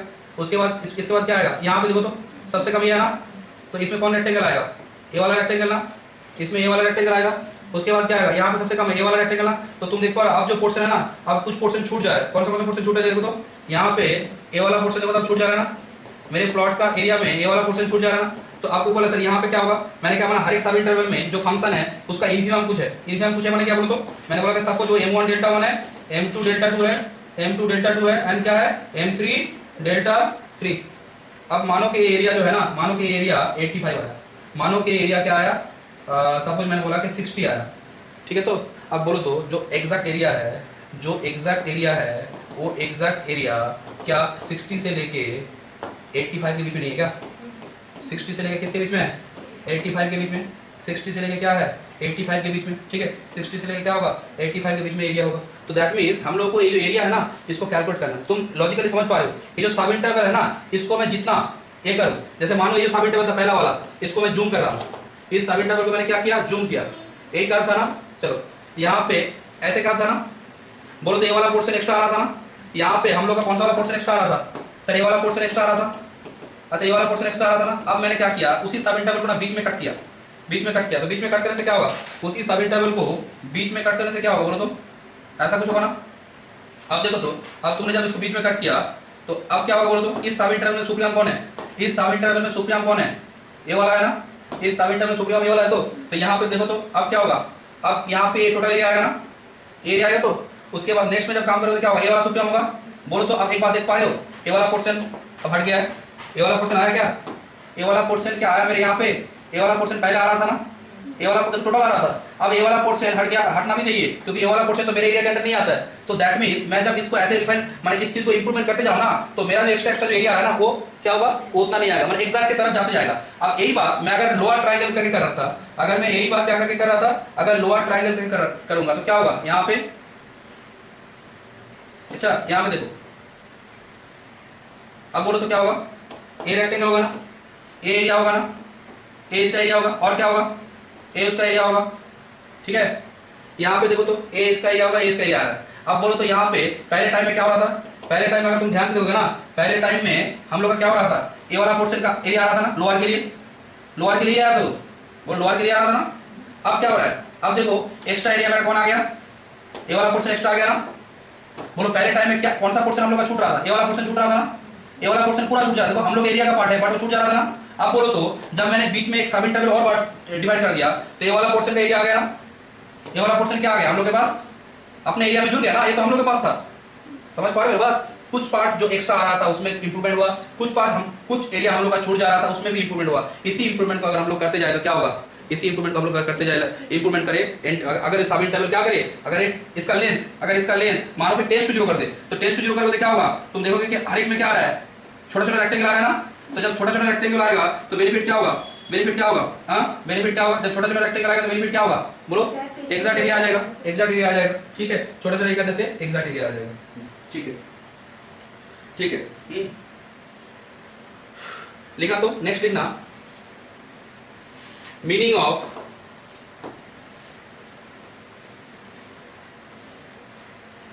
Of Riemann integration by the area of circle, meaning of Riemann integration by the क्या, by the area of circle, meaning of Riemann integration क्या, by the area of circle, meaning of Riemann integration by the क्या, by the area of circle। Circle का हम लोग क्या करेंगे, हम लोग रायमान इंटीग्रेशन का जो कॉन्सेप्ट है एक सर्कल के हिसाब से देखो कैसा काम है, क्योंकि देखो नॉर्मल अगर फिगर है, नॉर्मल अगर फिगर है, एक नॉर्मल फिगर है, अच्छा तुमको इसका एरिया चाहिए, मानो एक कांस्टेंट है, यहाँ पे तुम देख पा रहे हो, यहाँ पे मैंने बोला कि मेरा एक फंक्शन है f(x) जो k है, अच्छा और मैंने क्या बोला कि सपोज मानो कि a मेरा k है, अच्छा ये जो है ना a मेरा सपोज क्या है, ये जो है ना a वैल्यू क्या है, a मानो कि k है, अच्छा ये क्या है, y इक्वल टू f क्या है, k है।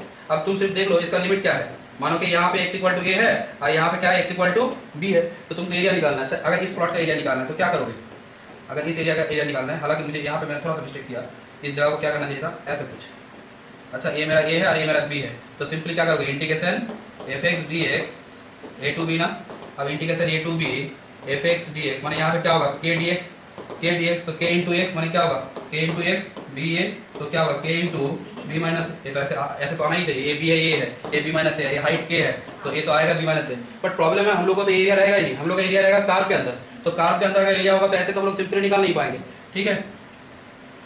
क्या कर रहे हो heading, meaning of Riemann integration by the area of circle, meaning of Riemann integration by the area of circle. अच्छा लेट अस, तो देखो क्या हेडिंग कर रहे हो, first find the area, find the area, find the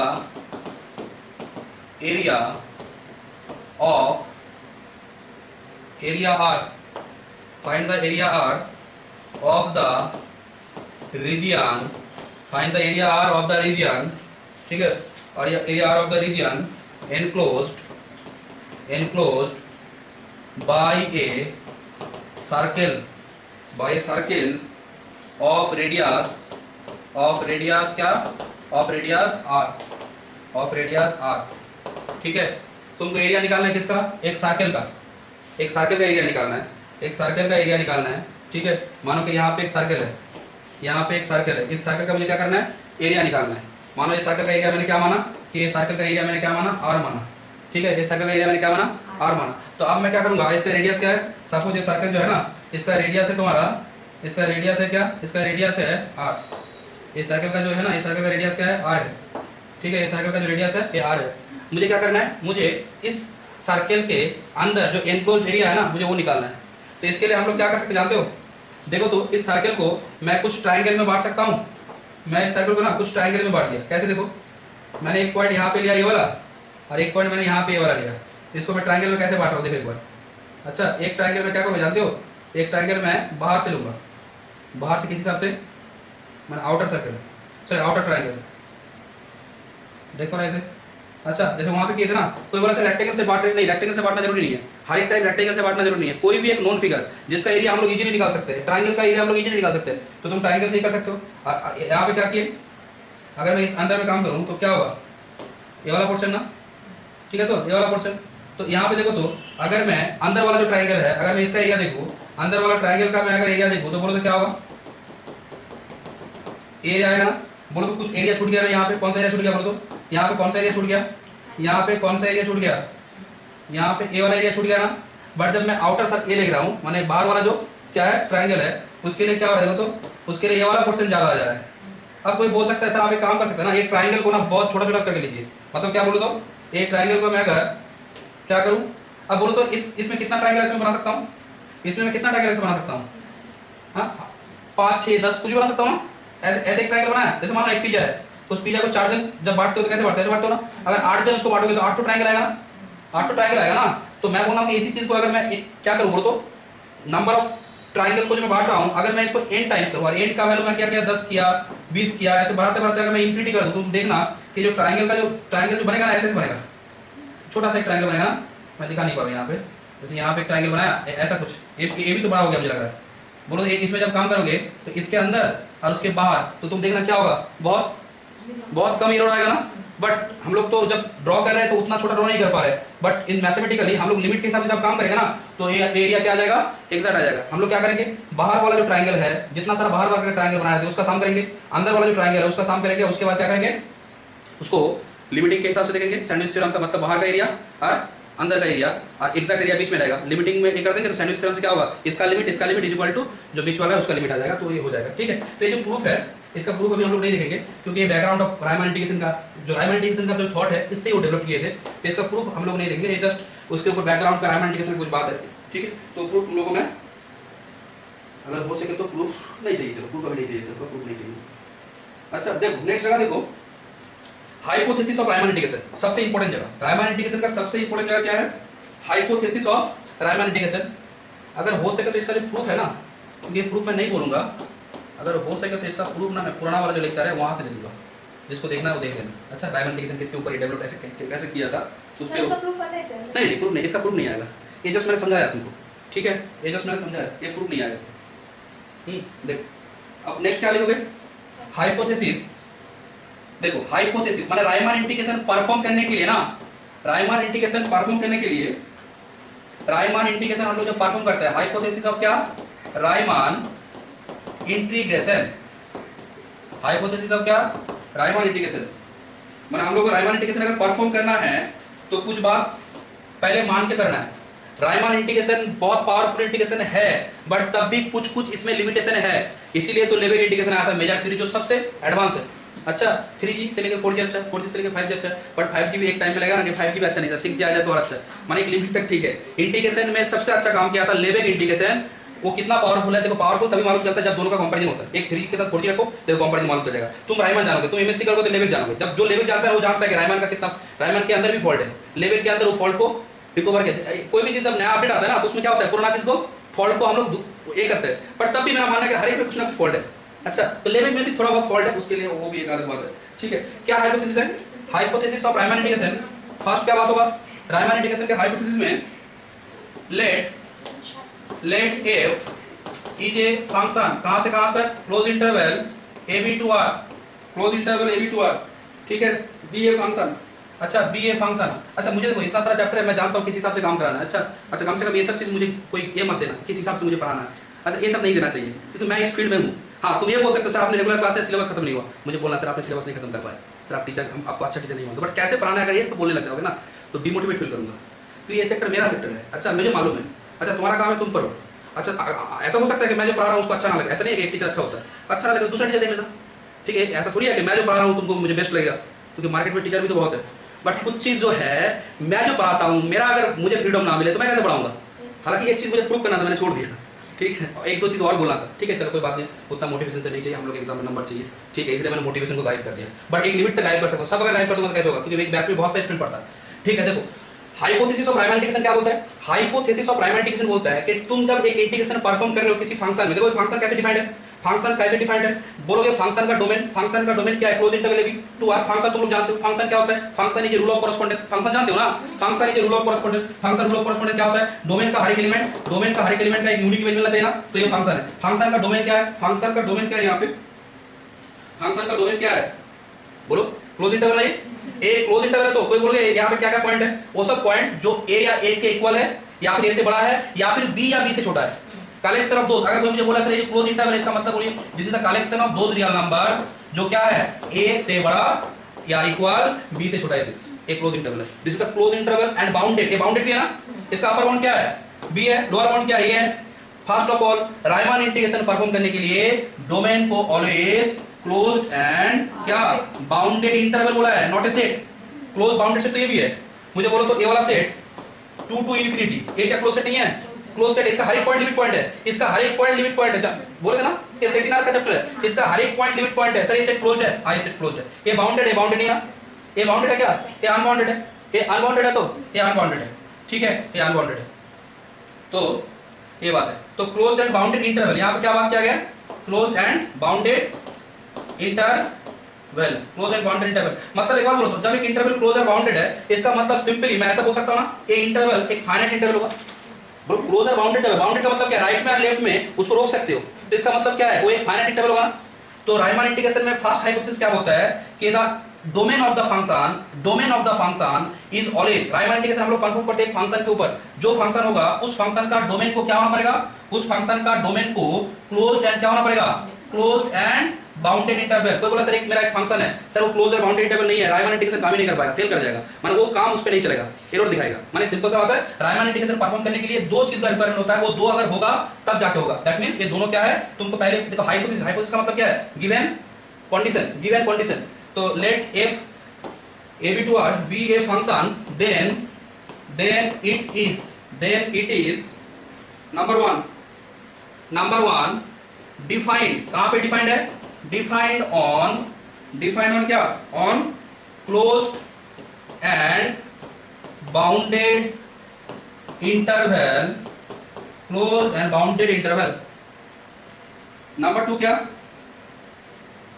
number two function f is bounded, सुनो interval तो close and bounded होगा, डोमेन फंक्शन का डोमेन क्या होगा, क्लोज एंड बाउंडेड इंटरवल, ध्यान में रखो, डिफाइंड जो है फंक्शन जहां पे डिफाइंड है उसका डोमेन क्या होगा, क्लोज एंड बाउंडेड इंटरवल। दूसरा बात क्या है, the function f is bounded, function को भी बाउंडेड होना पड़ेगा, सर मेरा फंक्शन अनबाउंडेड हो गया, रायमन इंटीग्रेशन पास नहीं हुआ, तो ये दो बात अगर है तब हम लोग काम कर सकते हैं, अगर ये दो बात नहीं है रायमन इंटीग्रेशन नहीं हो पाएगा, रायमन इंटीग्रेशन हम लोग कर ही नहीं पाएंगे, तो ये दो बात लेके हम लोग तब चेक करेंगे कि रायमन इंटीग्रेशन है या नहीं है। मैं ये नहीं बोल रहा हूं अगर एक जो नहीं हुआ ना तो वहां पे डायरेक्ट बोलूंगा रायमन इंटीग्रेशन यहाँ पे काम ही नहीं करेगा, ये मान के हम लोग जब काम करेंगे ना तो देखेंगे कुछ फंक्शन रायमन इंटीग्रेबल होगा, कुछ नहीं होगा। तो ये सब्जेक्ट को पढ़ने के लिए दो कंडीशन इंपॉर्टेंट है, क्या condition, the domain of the function is always a closed and bounded interval, बहुत इंपॉर्टेंट बात है, मैं हम सब सब्जेक्ट में घुस चुके हैं यहाँ पे, हाइपोथेसिस ऑफ रायमन इंटीग्रेशन सबसे इंपॉर्टेंट जगह है, अच्छा क्योंकि जो सब्जेक्ट पढ़ेंगे उसमें क्या क्या कंडीशन है जानना पड़ेगा, domain closed and bounded interval and function को क्या होना पड़ेगा, बाउंडेड।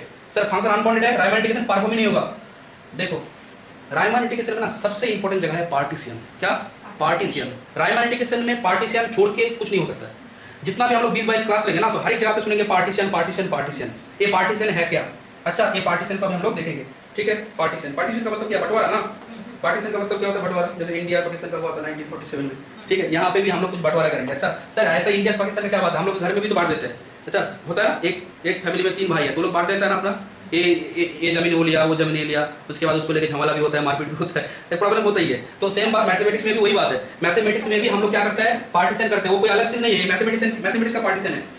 बोलो तो पार्टीशन, पहले सुनो, a partition of a set, partition पहले कहां से आया था जानते हो, याद करो, फर्स्ट सेम में तुम लोग पार्टीशन पढ़े थे, फर्स्ट सेम में पार्टीशन पढ़े थे, सेट में इसके साथ लिंक है, इसलिए मैं पहले बोलूंगा, उसके बाद पार्टीशन ऑफ ए इंटरवल बोलूंगा। पार्टीशन ऑफ ए सेट क्या था, कोई बोल पाओगे, एक सेट का पार्टीशन क्या होता है, एक सेट का पार्टीशन क्या होता है, मानो एक सेट है, देखो एक सेट है, ये कौन सा सेट है सर, एस एक सेट है। पार्टीशन मतलब क्या, बांटना। मानो कि मैंने इसको क्या किया, कुछ कुछ छोटा छोटा इसमें बांट दिया, S1, ठीक है, ऐसे क्या किया S2, ठीक है, ऐसे S2, इसमें क्या किया S3, ऐसे क्या किया S4, ऐसे क्या किया S5, ऐसे क्या किया S6, S7, ठीक है। इसमें क्या किया, ये किया ना। एक बात जानते हो, किसी सेट के लिए पार्टीशन कौन होता है, उसका सबसेट्स का कलेक्शन। पार्टीशन क्या होता है, पार्टीशन होता है जिस सेट पे काम कर रहे हो ना, जिसको बांटना है उसका सबसेट ले लो। उसका सबसेट ऐसा लेना ना कि कुछ पोर्शन छूट ना जाए, मतलब ऐसा नहीं तुमने एक जगह खाली रख दिया, नहीं होगा वो पार्टीशन। पार्टीशन होने के लिए क्या चाहिए, अगर ये पार्टीशन है ना, अगर ये पार्टीशन है, अगर S के लिए अगर S1, S2, S3, S4, S5, S6, S7 अगर S को पार्टीशन कर रहा है तो क्या होना चाहिए, first condition S1 union S2 union S3 union S4 union S5 union S6 union S7 total S, ठीक है। दैट इज मैं इसको ऐसे लिखूंगा सिंपली, इतना बड़ा बड़ा क्यों लिख रहा था, समझाने के लिए लिख रहा था। I equal to 1 to 7 SI is equal to S।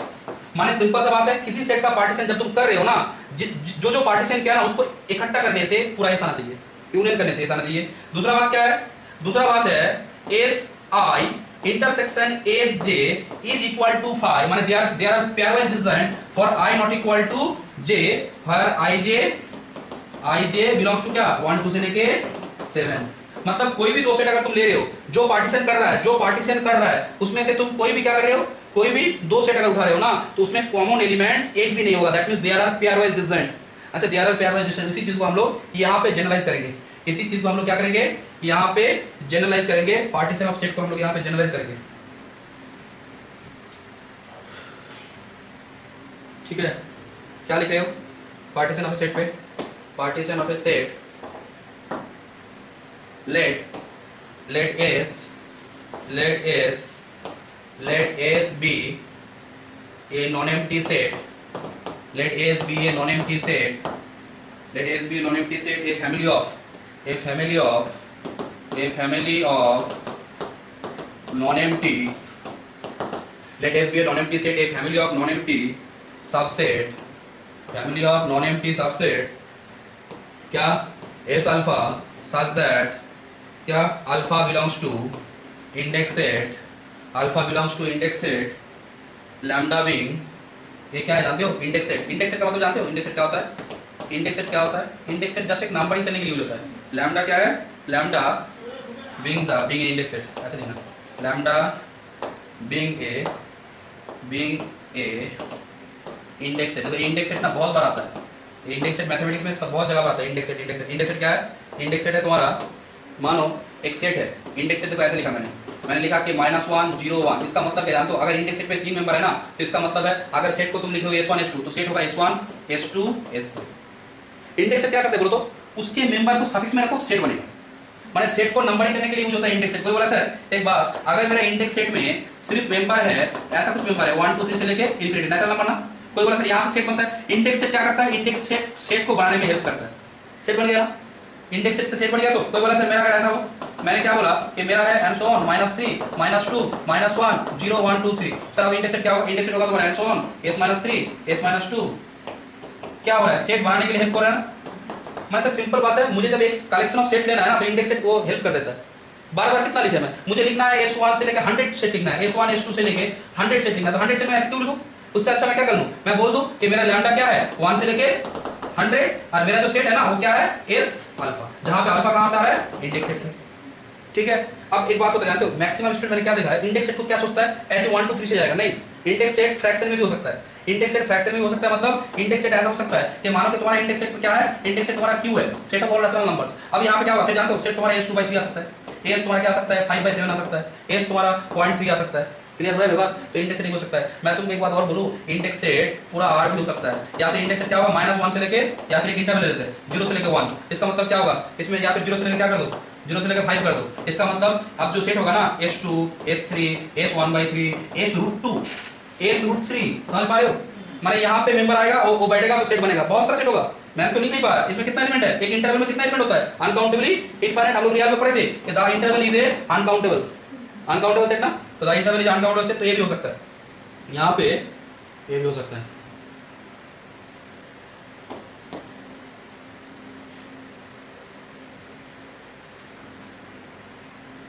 क्या लिख रहे हो तब यहाँ पे? किसी को कोई प्रॉब्लम हो तो पूछ सकते हो। अच्छा कहीं पे भी अगर दिक्कत होगा तो पूछ सकते हो, क्योंकि क्लासेस जो है तुम्हारा डाउट क्लियर के लिए है। देखो कहीं पे भी किसी को डाउट है तो अभी तक पूछ सकते हो। पार्टीशन ऑफ ए सेट के ऊपर हम लोग काम कर रहे हैं। Let S be non empty set, a family of non empty subset. किसका नॉन एम्प्टी सबसेट है? फैमिली का मतलब जानते हो? फैमिली माने उसमें एलिमेंट जो होगा एक फैमिली बना हुआ है, family of non empty subset. S का नॉन एम्प्टी सबसेट्स का फैमिली क्या होगा? ए पार्टीशन बनेगा, a family of non empty subset S alpha, alpha belongs to index set, lambda being a index set. यहां से क्या लिखोगे?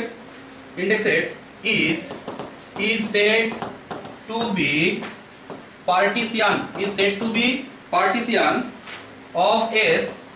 नंबर 1 क्या? Union of S alpha, alpha belongs to index set is equal to क्या?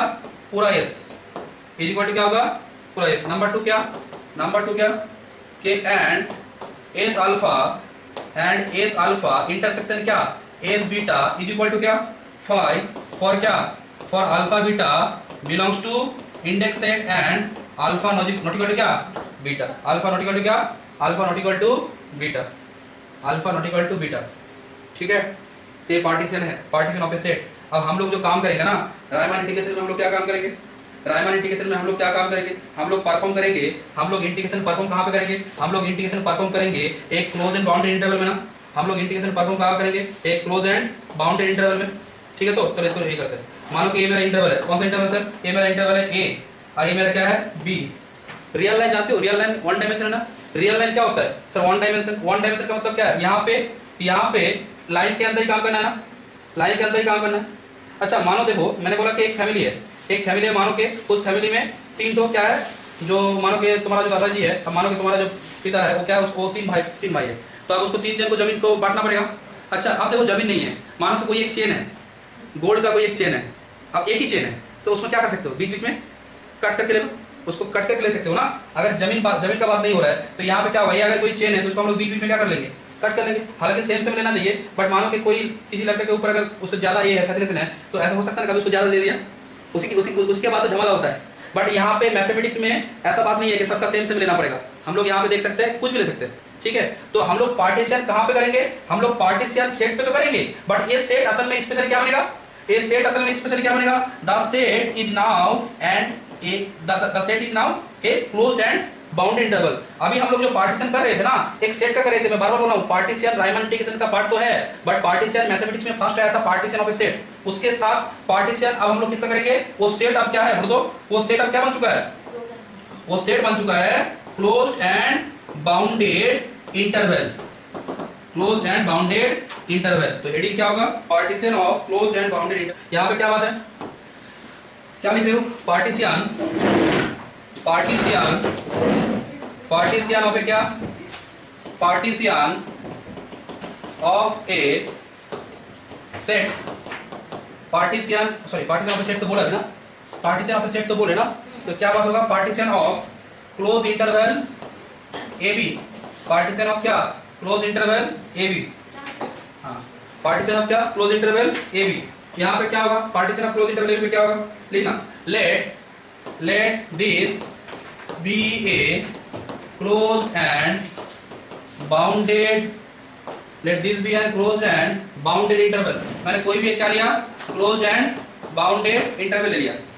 ठीक है, लेकिन ये पार्टीशन किसका पार्टीशन कर रहे हैं हम लोग किसका पार्टीशन कर रहे हैं? किसी क्लोज्ड एंड बाउंडेड इंटरवल का। बहुत इंपॉर्टेंट लिखा है, पार्टीशन समझ नहीं पड़ेगा, ये समझोगे तभी जाकर रायमान इंटीग्रेशन पॉसिबल है पढ़ना। Without partition Riemann integration impossible.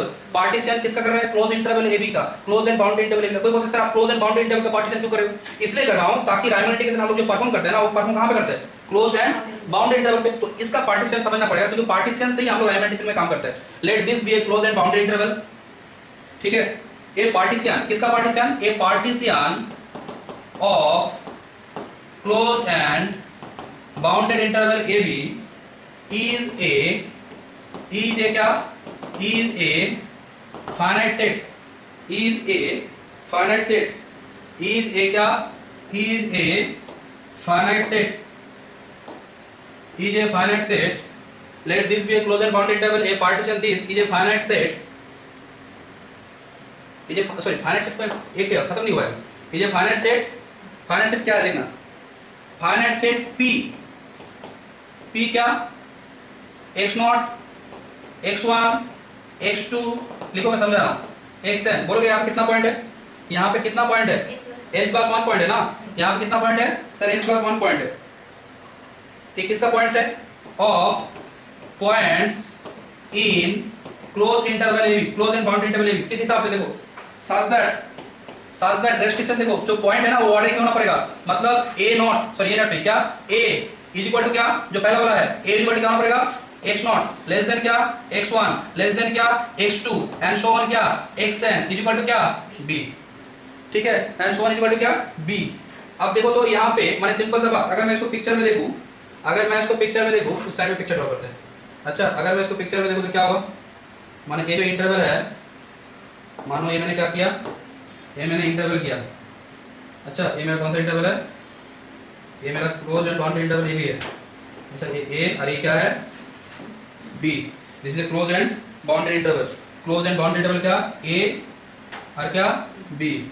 कोई बोला सर पार्टीशन क्या है, पार्टीशन किसी क्लोज एंड बाउंड्री इंटरवल के लिए एक सेट होता है। कोई बोला सर कौन सा सेट, सेट के अंदर क्या खासियत है, द सेट इज ऑलवेज क्या set, the set is always finite set. Set कैसा होगा, सेट कैसा होगा, फाइनाइट सेट, ध्यान में रखिए, सेट में क्या होगा, फाइनाइट सेट। सेट में जो मेंबर्स आएगा ना, सेट में जो मेंबर्स आएगा वो मेंबर क्या होगा, वो मेंबर में क्या खासियत होगा, वो मेंबर एक ऑर्डर मेंटेन करेगा, ऑर्डर मेंटेन करेगा। देखो x नॉट आया ना यहाँ पे x नॉट होगा पहला वाला, दिस इज x नॉट। उसके बाद जो पॉइंट x1 आएगा ना वो उससे बड़ा होगा, उसके बाद क्या होगा x2 and so on x3, ठीक है। एक टाइम क्या आएगा बोलो तो बीच में क्या आएगा, एक टाइम ऐसा लिखो तो थोड़ा सा एक बार बोलो, यहाँ पे काम x3 तो आएगा, बट मैं ज्यादा नाम लूंगा तो उतना इशू हो जाएगा। एक टाइम क्या जाएगा बीच में कहीं पे xi आएगा, तो xi से पहले क्या आएगा xi -1, उसके बाद क्या xi, उसके बाद क्या xi+1, उसके बाद xi+1 एंड क्या होगा, ये लास्ट वाला जो होगा ना, ये जो लास्ट वाला होगा ये b है, इज इक्वल टू क्या, ये होगा तुम्हारा xn, ये b जो होगा ना ये होगा xn, और उससे पहले क्या होगा xn-1 एंड सो ऑन, ठीक है, एंड सो ऑन, ठीक है, xn-1 xn and so on. Partition of a set, sorry of A close and boundary interval is a collection of finite element. अब बोलो सर ये फाइनाइट सेट है, इसका अंदर मेंबर क्या है, मेंबर है पॉइंट, रियल नंबर। सर कौन सा रियल नंबर, जो रियल नंबर a से बड़ा हो या फिर इक्वल हो। पहले तो एक बात क्लियर कर लो, जब भी पार्टीशन बनाओगे ना तो दो पॉइंट को लेना ही पड़ेगा। कौन सा वाला पॉइंट, दोनों का एंड पॉइंट, पार्टीशन दोनों का एंड पॉइंट लेना ही पड़ेगा। कोई एक इंटरवल हो, close and boundary interval A b, तो इसमें पार्टीशन बनाने के लिए ना तुमको ये वाला पॉइंट लेना ही पड़ेगा, तुमको ये वाला पॉइंट लेना ही पड़ेगा। अब बीच में कुछ भी ले सकते हो, बट जब पार्टीशन बना रहे हो ना तो ये क्या रहना चाहिए, ऑर्डरिंग में रहना चाहिए। ऑर्डरिंग मतलब जैसे मानो मैंने एक इंटरवल लिया, क्या क्लोज इंटरवल 0 और 1, बोलोगे इसका पार्टीशन क्या होगा, बहुत सारा पार्टीशन होगा, बट मैंने एक पार्टीशन लिया ऐसे p 0 1/4 2/4 3/4 1 ना, ये भी एक पार्टीशन है। तुम देख पा यहाँ पे 0 है, एक साइड किसका काम कर रहा है, x0 का, एक किसका काम कर रहा है x1 का, एक किसका काम कर रहा है x2 का, एक किसका काम कर रहा है x3 का, एक किसका काम कर रहा है x4 का, एक किसका काम कर रहा है x4 का, ठीक है। तो x0 x1 x2 x3 x4, तो यहाँ पे अगर मैं पॉइंट को प्लॉट करूं, मानो ये 2/4 माने हाफ, यहाँ पे क्या होगा 1/4, यहाँ पे क्या होगा 3/4, ठीक है, ये 3/4 है। अब यहाँ से मुझे क्या करना है, मुझे यहाँ पे ये जो पार्टीशन आया मैंने, अब कोई बोला सर ऐसा पार्टीशन तो मैं दूसरा कुछ बना सकता हूँ, दूसरा बना सकते हो। तुमने क्या बोला सर, वो जो पॉइंट लिया ना, तुमने 0 लिया, तुमने 1/3 लिया, तुमने 2/3 लिया, तुमने क्या लिया 1 लिया, ये भी एक पार्टीशन होगा ना। बोलोगे इसमें क्या क्या पॉइंट आ रहा है, इसमें आ रहा है 0, इसमें 1/3, इसमें 2/3, इसमें 1। अब कोई बोला सर आप सेम लेंथ क्यों ले रहे हो, आप सेम लेंथ तो लेना जरूरी नहीं, आप कुछ भी लेंथ ले सकता हूं, कुछ भी लेंथ ले सकता हूं। कैसे देखो यहाँ पे मैंने एक पार्टीशन बनाया a 0, अच्छा a मैंने लिया 1/7, उसके बाद मैंने लिया 3/7, उसके बाद 4/7, उसके बाद क्या, उसके बाद 5/7, उसके बाद क्या कर दिया, उसके बाद मानो कि यहाँ पे है 1। बोलो तो लेंथ सेम नहीं है, लेंथ सेम नहीं है, और लेंथ सेम होना भी जरूरी नहीं है। यहाँ पे तुम देखो तो ये भी पार्टीशन है ना, 0 1/7 3/7 4/7 5/7। सर जिस इंटरवल में पार्टीशन करना है उसका क्लोज एंड बाउंड्री इंटरवल में हम लोग क्या काम कर रहे हैं, पार्टीशन किसका कर रहे हैं, partition of close interval A b. तो यहाँ पे हम लोग क्या करेंगे, जो क्लोज एंड बाउंड्री इंटरवल है ना उसमें से दोनों एंड पॉइंट तो लेंगे, दोनों एंड पॉइंट तो लेंगे, अब बीच बीच में वो सब पॉइंट लेंगे ताकि दोनों में ऑर्डरिंग हो। कोई बोला सर ये क्या पार्टीशन है, कोई बोलेगा सर ये क्या पार्टीशन है, कौन, एक लिया 0, एक लिया 1/7, एक लिया 4/7, एक लिया 2/7, एक लिया 6/7, एक लिया 1। बोलो कि ये पार्टीशन है, ये पार्टीशन है, क्यों नहीं होगा, क्यों नहीं होगा बोलो, ऑर्डरिंग में नहीं है ये पार्टीशन, ये ऑर्डरिंग में नहीं है, पार्टीशन कैसे होगा ये 1/7, 4/7, 2/7, 6/7 लेस देन 1, जो गलत है क्योंकि 4/7 से बड़ा 2/7 नहीं होता, ये रॉन्ग। इसका मतलब पार्टीशन जब हम लोग किसी क्लोज्ड एंड बाउंडेड इंटरवल का करते हैं ना, तो मेन बात क्या है, जिस इंटरवल का कर रहे हैं उसका दोनों एंड पॉइंट हम लोग लेंगे, साथ ही साथ वो सब पॉइंट आएंगे। पॉइंट आने का लिमिट भी है, फाइनाइट होना पड़ेगा, फाइनाइट उठाना पड़ेगा, x0, x1, x2 and so on xn, यहाँ पे क्या है xn-1। ठीक है, तो पार्टीशन देखो क्या बोला जा रहा है, डेफिनेशन कहाँ लिखा है, यहाँ पे क्या देख पा रहे हो, डेफिनेशन में क्या बोला जा रहा है कि partition of a closed and bounded interval A, partition of a closed and bounded interval A, एक लाइन में ड्रॉ कर लो, क्या होगा उसमें, देखो उसमें क्या होगा, देख पा रहे हो कौन कौन पॉइंट आ रहा है, x0 आ रहा है, x1 आ रहा है, x2 आ रहा है एंड सो ऑन xn आ रहा है। जहां पे क्या रिस्ट्रिक्शन है, पार्टीशन के अंदर पॉइंट्स है, क्या रिस्ट्रिक्शन है, पहला वाला पॉइंट ए होगा, लास्ट वाला पॉइंट क्या होगा, बी होगा, उसके बीच में क्या कर दो, उसके बीच में पॉइंट को रखो, बट कैसे रखोगे, ऑर्डरिंग में, ऑर्डरिंग में क्या होता है पार्टीशन लिखना, ये पार्टीशन। अब देखो इस पार्टीशन को लिखने का ये एक तरीका है, कैसे मैं लिख रहा हूं यहाँ पे, ये पार्टीशन, इसके बाद क्या लिख रहे हो, सच दैट दिस, ये पार्टीशन, ये पार्टीशन ऑफ क्या, ये partition of closed and bounded interval AB may be written as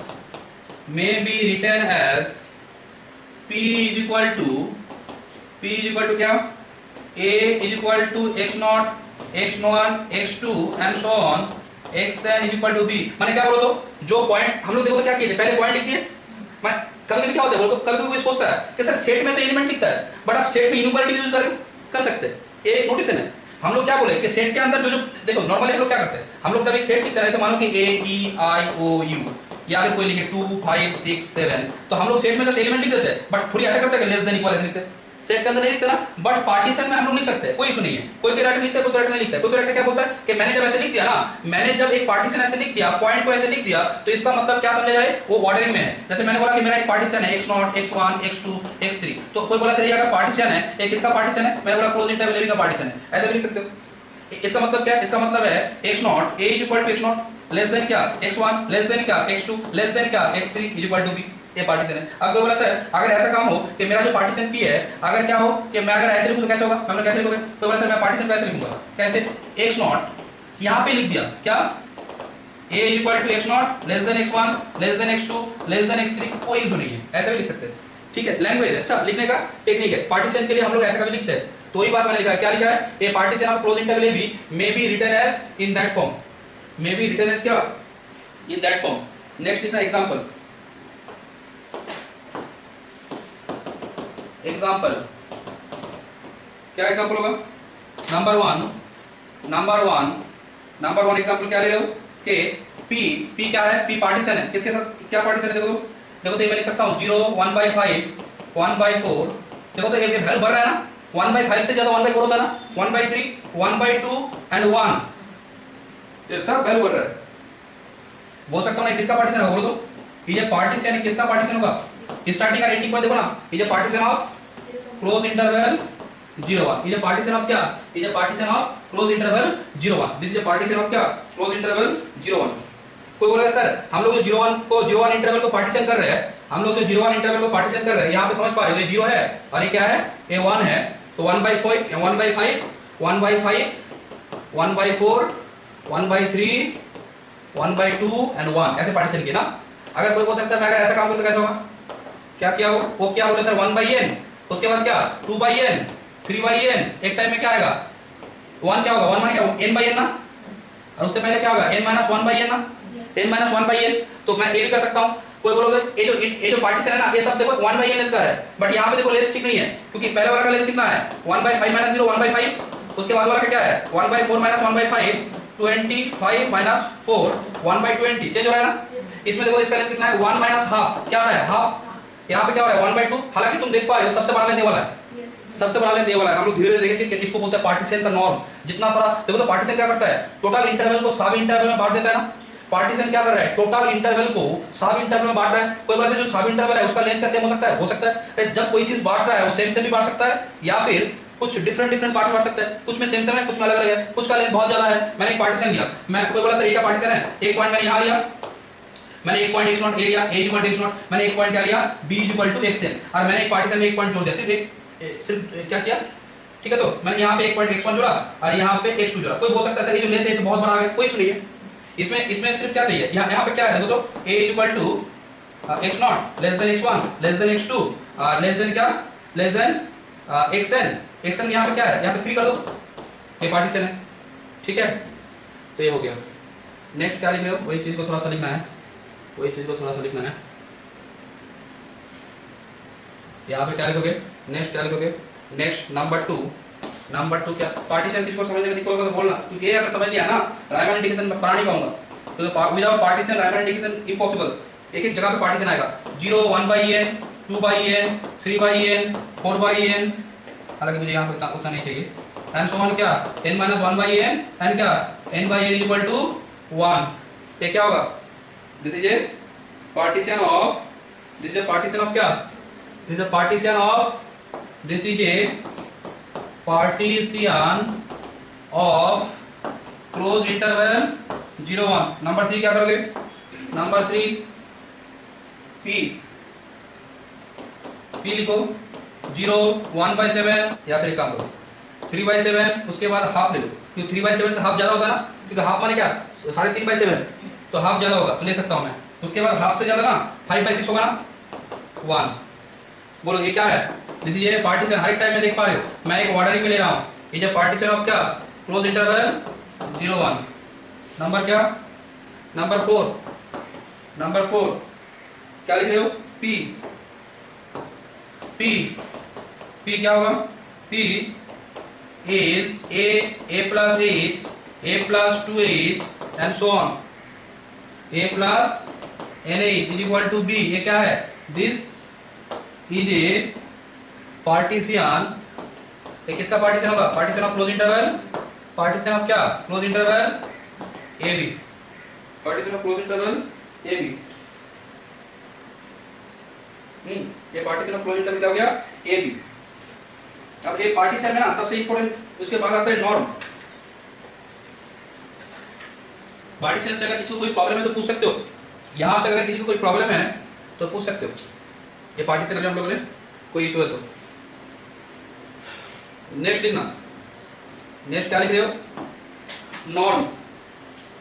norm और क्या, नॉर्म और मेस, इसको मेस भी बोलते हैं, नॉर्म और mesh of a partition, of a partition, norm और mesh of a partition, norm और मेस ऑफ ए पार्टीशन। किसी कोई एक पार्टीशन है उसका नॉर्म या फिर क्या मेस, नॉर्म और मेस ऑफ ए पार्टीशन क्या होगा, let p is equal to a is equal to x0 less than x1 less than x2 less than x1 less than x2 and so on, less than xn is equal to b a partition, be a partition of क्या, of the closed and क्या bounded interval, closed and bounded interval ab। let this is a partition of the closed and bounded interval क्या ab। the norm क्या लिख रहे हो, the norm of a partition, the norm of a क्या, the norm of a partition, let this be a partition of the closed and bounded interval। माने ये तुम्हारा कोई एक पार्टीशन है और उस पार्टीशन में नॉर्म का मतलब क्या होगा, नॉर्म ऑफ ए पार्टीशन, मतलब हम लोग जो पार्टीशन ये कर रहे हैं ना, यहाँ पे हम लोग जो पार्टीशन बना रहे हैं उस पार्टीशन में जो सबसे लार्जेस्ट लेंथ का सब इंटरवल होगा, यहाँ पे a है x0, अच्छा यहाँ पे x1 x2 x3 x4 अच्छा x5 x6 is equal to b। तो यहाँ पे देख पा रहे हो लार्जेस्ट लेंथ है किस सब इंटरवल का, इस सब इंटरवल का। x5 माइनस क्या x4, x5 माइनस x4, ये जो सब इंटरवल है ना इसका लेंथ सबसे ज्यादा है। जो लेंथ सबसे ज्यादा होगा, जब हम लोग पार्टीशन बनाते हैं ना, जब हम लोग क्लोज एंड बाउंडेड इंटरवल का पार्टीशन बनाते हैं तो पार्टीशन और कुछ नहीं, हम लोग उस एंड पॉइंट को लेते हैं, ए आर बी को लेते हैं और बीच बीच में कुछ पॉइंट कलेक्ट करते हैं ऑर्डरिंग सिस पे। हर एक सब इंटरवल बनता है यहाँ पे, एक सब इंटरवल का एक लेंथ है, सभी सब इंटरवल का एक लेंथ है। तो जो सब इंटरवल हम लोग ले रहे हैं ना, इस सभी सब इंटरवल का जितना सारा लेंथ आएगा उसमें से जो लार्जेस्ट लेंथ होगा, जो सबसे बड़ा लेंथ होगा, उसी लेंथ को हम लोग क्या बोलेंगे, the norm of the partition. Norm of the partition clear हो रहा है? नॉर्म ऑफ द पार्टीशन क्या लिख रहे हो, let this be a partition of क्या, of the close interval this, the norm of a partition is denoted by, इसको denote कैसे करते हैं, is denoted by norm P. Norm P मतलब ऐसे लिखना, नॉर्म मतलब ये कोई डबल मॉडुलस नहीं है, इसका सिंबल ऐसा है, डबल मॉड पर इसको मत पढ़ देना, डबल मॉड पी नहीं, इसको क्या करना, दिस इज, इसको पढ़ना norm P.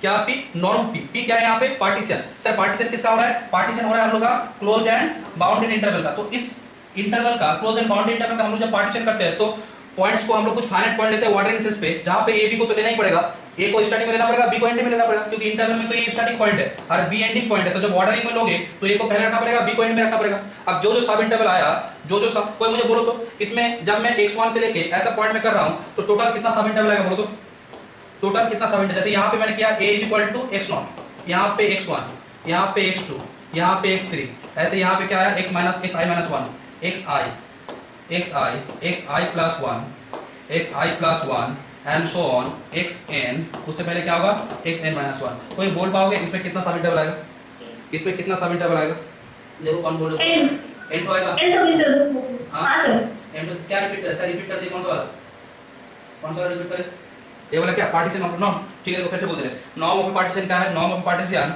Norm of partition है तुम्हारा क्या, जो भी पार्टीशन हम लोग ले रहे हैं किसी इंटरवल में, पार्टीशन का मतलब क्या होता है, पॉइंट्स का कलेक्शन, फाइनाइट। ध्यान रखना है कि पार्टीशन में क्या होता है, जिस इंटरवल में काम करेंगे, सर जिस इंटरवल की क्या बात कर रहा हूं, क्लोज इंटरवल कहां, क्लोज एंड बाउंडेड इंटरवल की बात कर रहे हैं। क्लोज एंड बाउंडेड इंटरवल हम लोग को फाइनाइट पॉइंट उठाना है। फाइनाइट पॉइंट कैसे उठाना है, दोनों एंड पॉइंट रहेगा, ए भी रहेगा और क्या रहेगा, बी भी रहेगा, जिसको मैंने नाम दिया x0 x। बोलो तो जब फाइनाइट है तो उसको मैं ऐसे नाम दे सकता हूं ना, x0 x1 x2। ध्यान रखना, जब फाइनाइट होगा तो ऐसे नाम दे सकते हो, अगर फाइनाइट ना होगा तो चलते जाएगा, इसलिए मैं ऐसा नाम दे सकता हूं। हां, जो बात मैं पूछा तो ये फाइनाइट पॉइंट्स है, ऑर्डरिंग में है। और नॉर्म का मतलब क्या होता है, जब तुमने ऐसे बांटा, हालांकि मैंने बीच बीच में सेम डिस्टेंस किया है, कोई बात नहीं है, एक लेंथ होगा।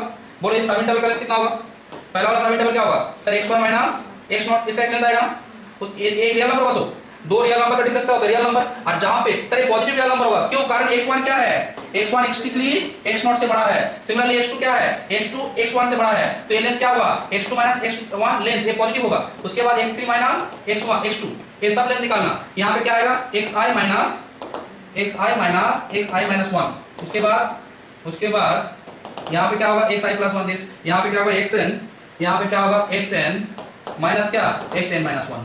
ठीक है, तो ये जितना सारा सब इंटरवल आएगा ना, सबका लेंथ निकाल लेना, जो लेंथ आएगा उसमें से जो सबसे बड़ा होगा ना, वही लेंथ को हम लोग बोलेंगे नॉर्म, वो लेंथ को बोलेंगे, वो इंटरवल को नहीं बोलेंगे, उसका जो लेंथ होगा।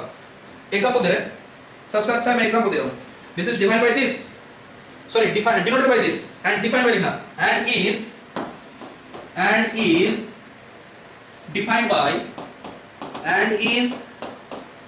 बाय, कैसे डिफाइन करेंगे, डिफाइन करेंगे नॉर्म p इज मैक्स।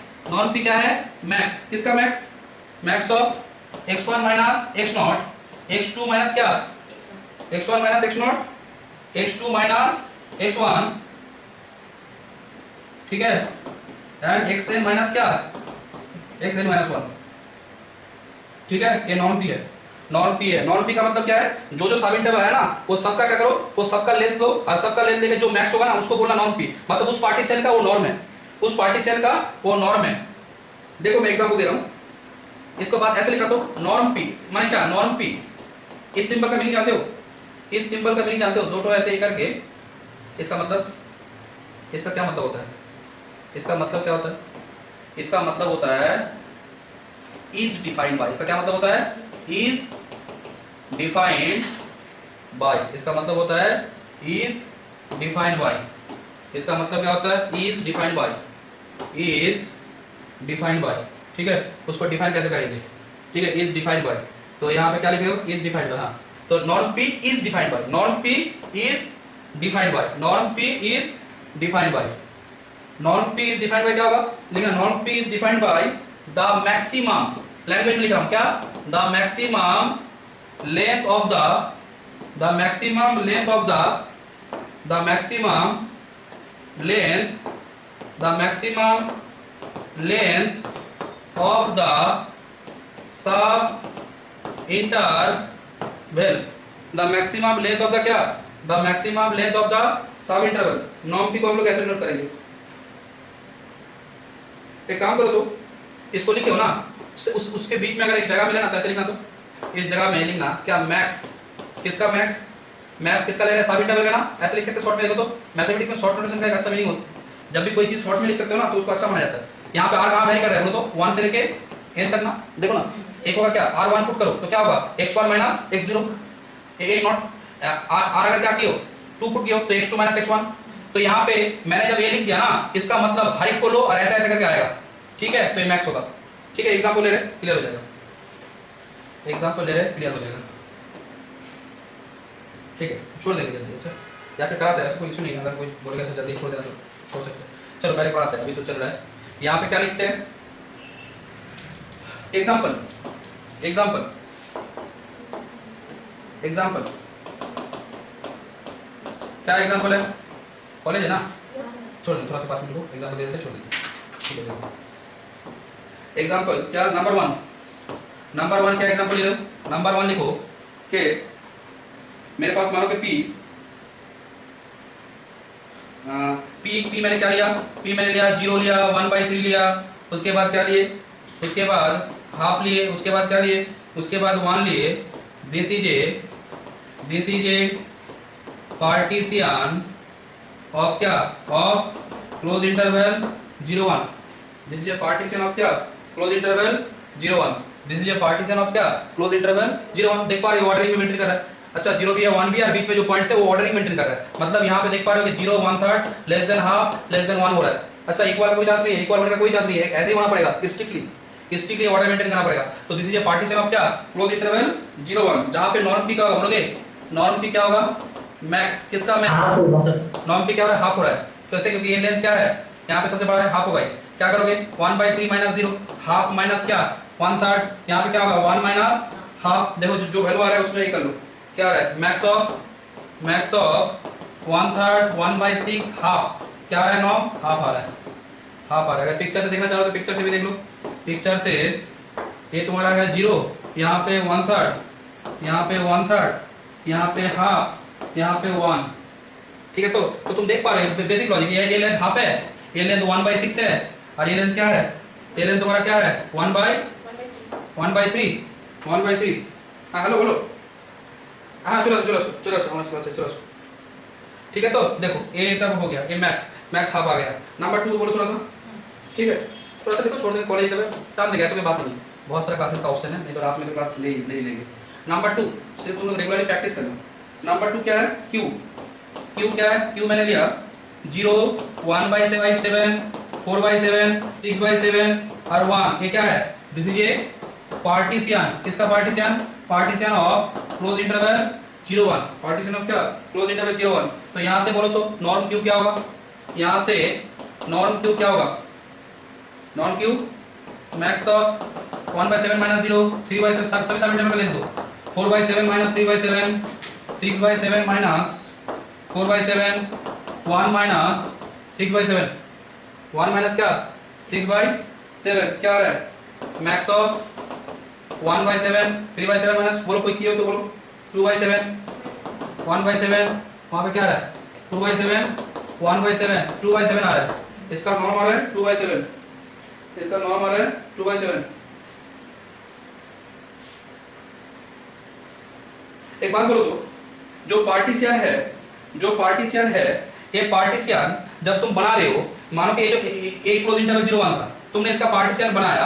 अच्छा कैसे बना रहे हो, यहां से कुछ पॉइंट उठा रहे हो ना, बोलो तो इसमें कितना पॉइंट है, इस इंटरवल में कितना पॉइंट है, इस इंटरवल में कितना पॉइंट है, इनफाइनाइट, कितना इनफाइनाइट, काउंटेबल इनफाइनाइट या अनकाउंटेबल इनफाइनाइट, अनकाउंटेबल इनफाइनाइट, इसके अंदर कितना पॉइंट है, अनकाउंटेबली इनफाइनाइट। अब अनकाउंटेबली इनफाइनाइट से तुमको फाइनाइट पॉइंट उठाना है, मानो कि तुमको दो करके उठाना है, दो करके उठाओगे ना, अनकाउंटेबल से इतना होगा ना, तुम ये नहीं कर पाओगे, समझ पा रहे हो? मैं बोल रहा हूं कि यहाँ पे कोई बोला सर वाटरिंग में भी तो उठाना है, उठा लो ना, वाटरिंग उठाना तो क्या इशू है? तुम पहले उठाओ 1/n और ये का वैल्यू वेरी करते रहो, 1/n 2/n एंड क्या 3/n। अब ये वेरी कर दो, n मान एक बार 10 लो, n एक बार 11 लो, n 12 लो, n 13 लो, n 100 लो, 110 लो, जो भी लेना है लो ना।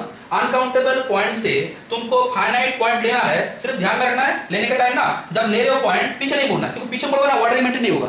तो ऐसे पॉइंट को तुम उठाते रहो, फाइनाइट पॉइंट उठा लोगे तो अनकाउंटेबली इनफाइनाइट पॉइंट से मैं अगर फाइनाइट पॉइंट उठाऊंगा तो कितना पॉसिबल कैसे है? इनफाइनाइट ना। इसीलिए कोई भी क्लोज्ड एंड बाउंडेड इंटरवल का, कोई भी क्लोज्ड एंड बाउंडेड इंटरवल का अगर तुम पार्टीशियन निकाल रहे हो, वो पार्टीशियन कितना पॉसिबल है? इनफाइनाइट ना, इनफाइनाइट पॉसिबल पार्टीशन है, ठीक है।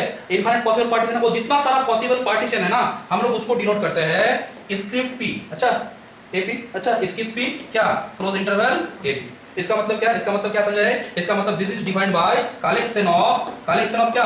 ऑल, मैं लिखूंगा ऐसा, और आज हम नहीं लिखा, हम थोड़ा कॉलेज है तो छोड़ देंगे, कोई इशू नहीं। कलेक्शन ऑफ ऑल पार्टीशंस क्या? Defined on closed and bounded interval a b, ठीक है। ये जितना सारा पार्टीशन है, ठीक है।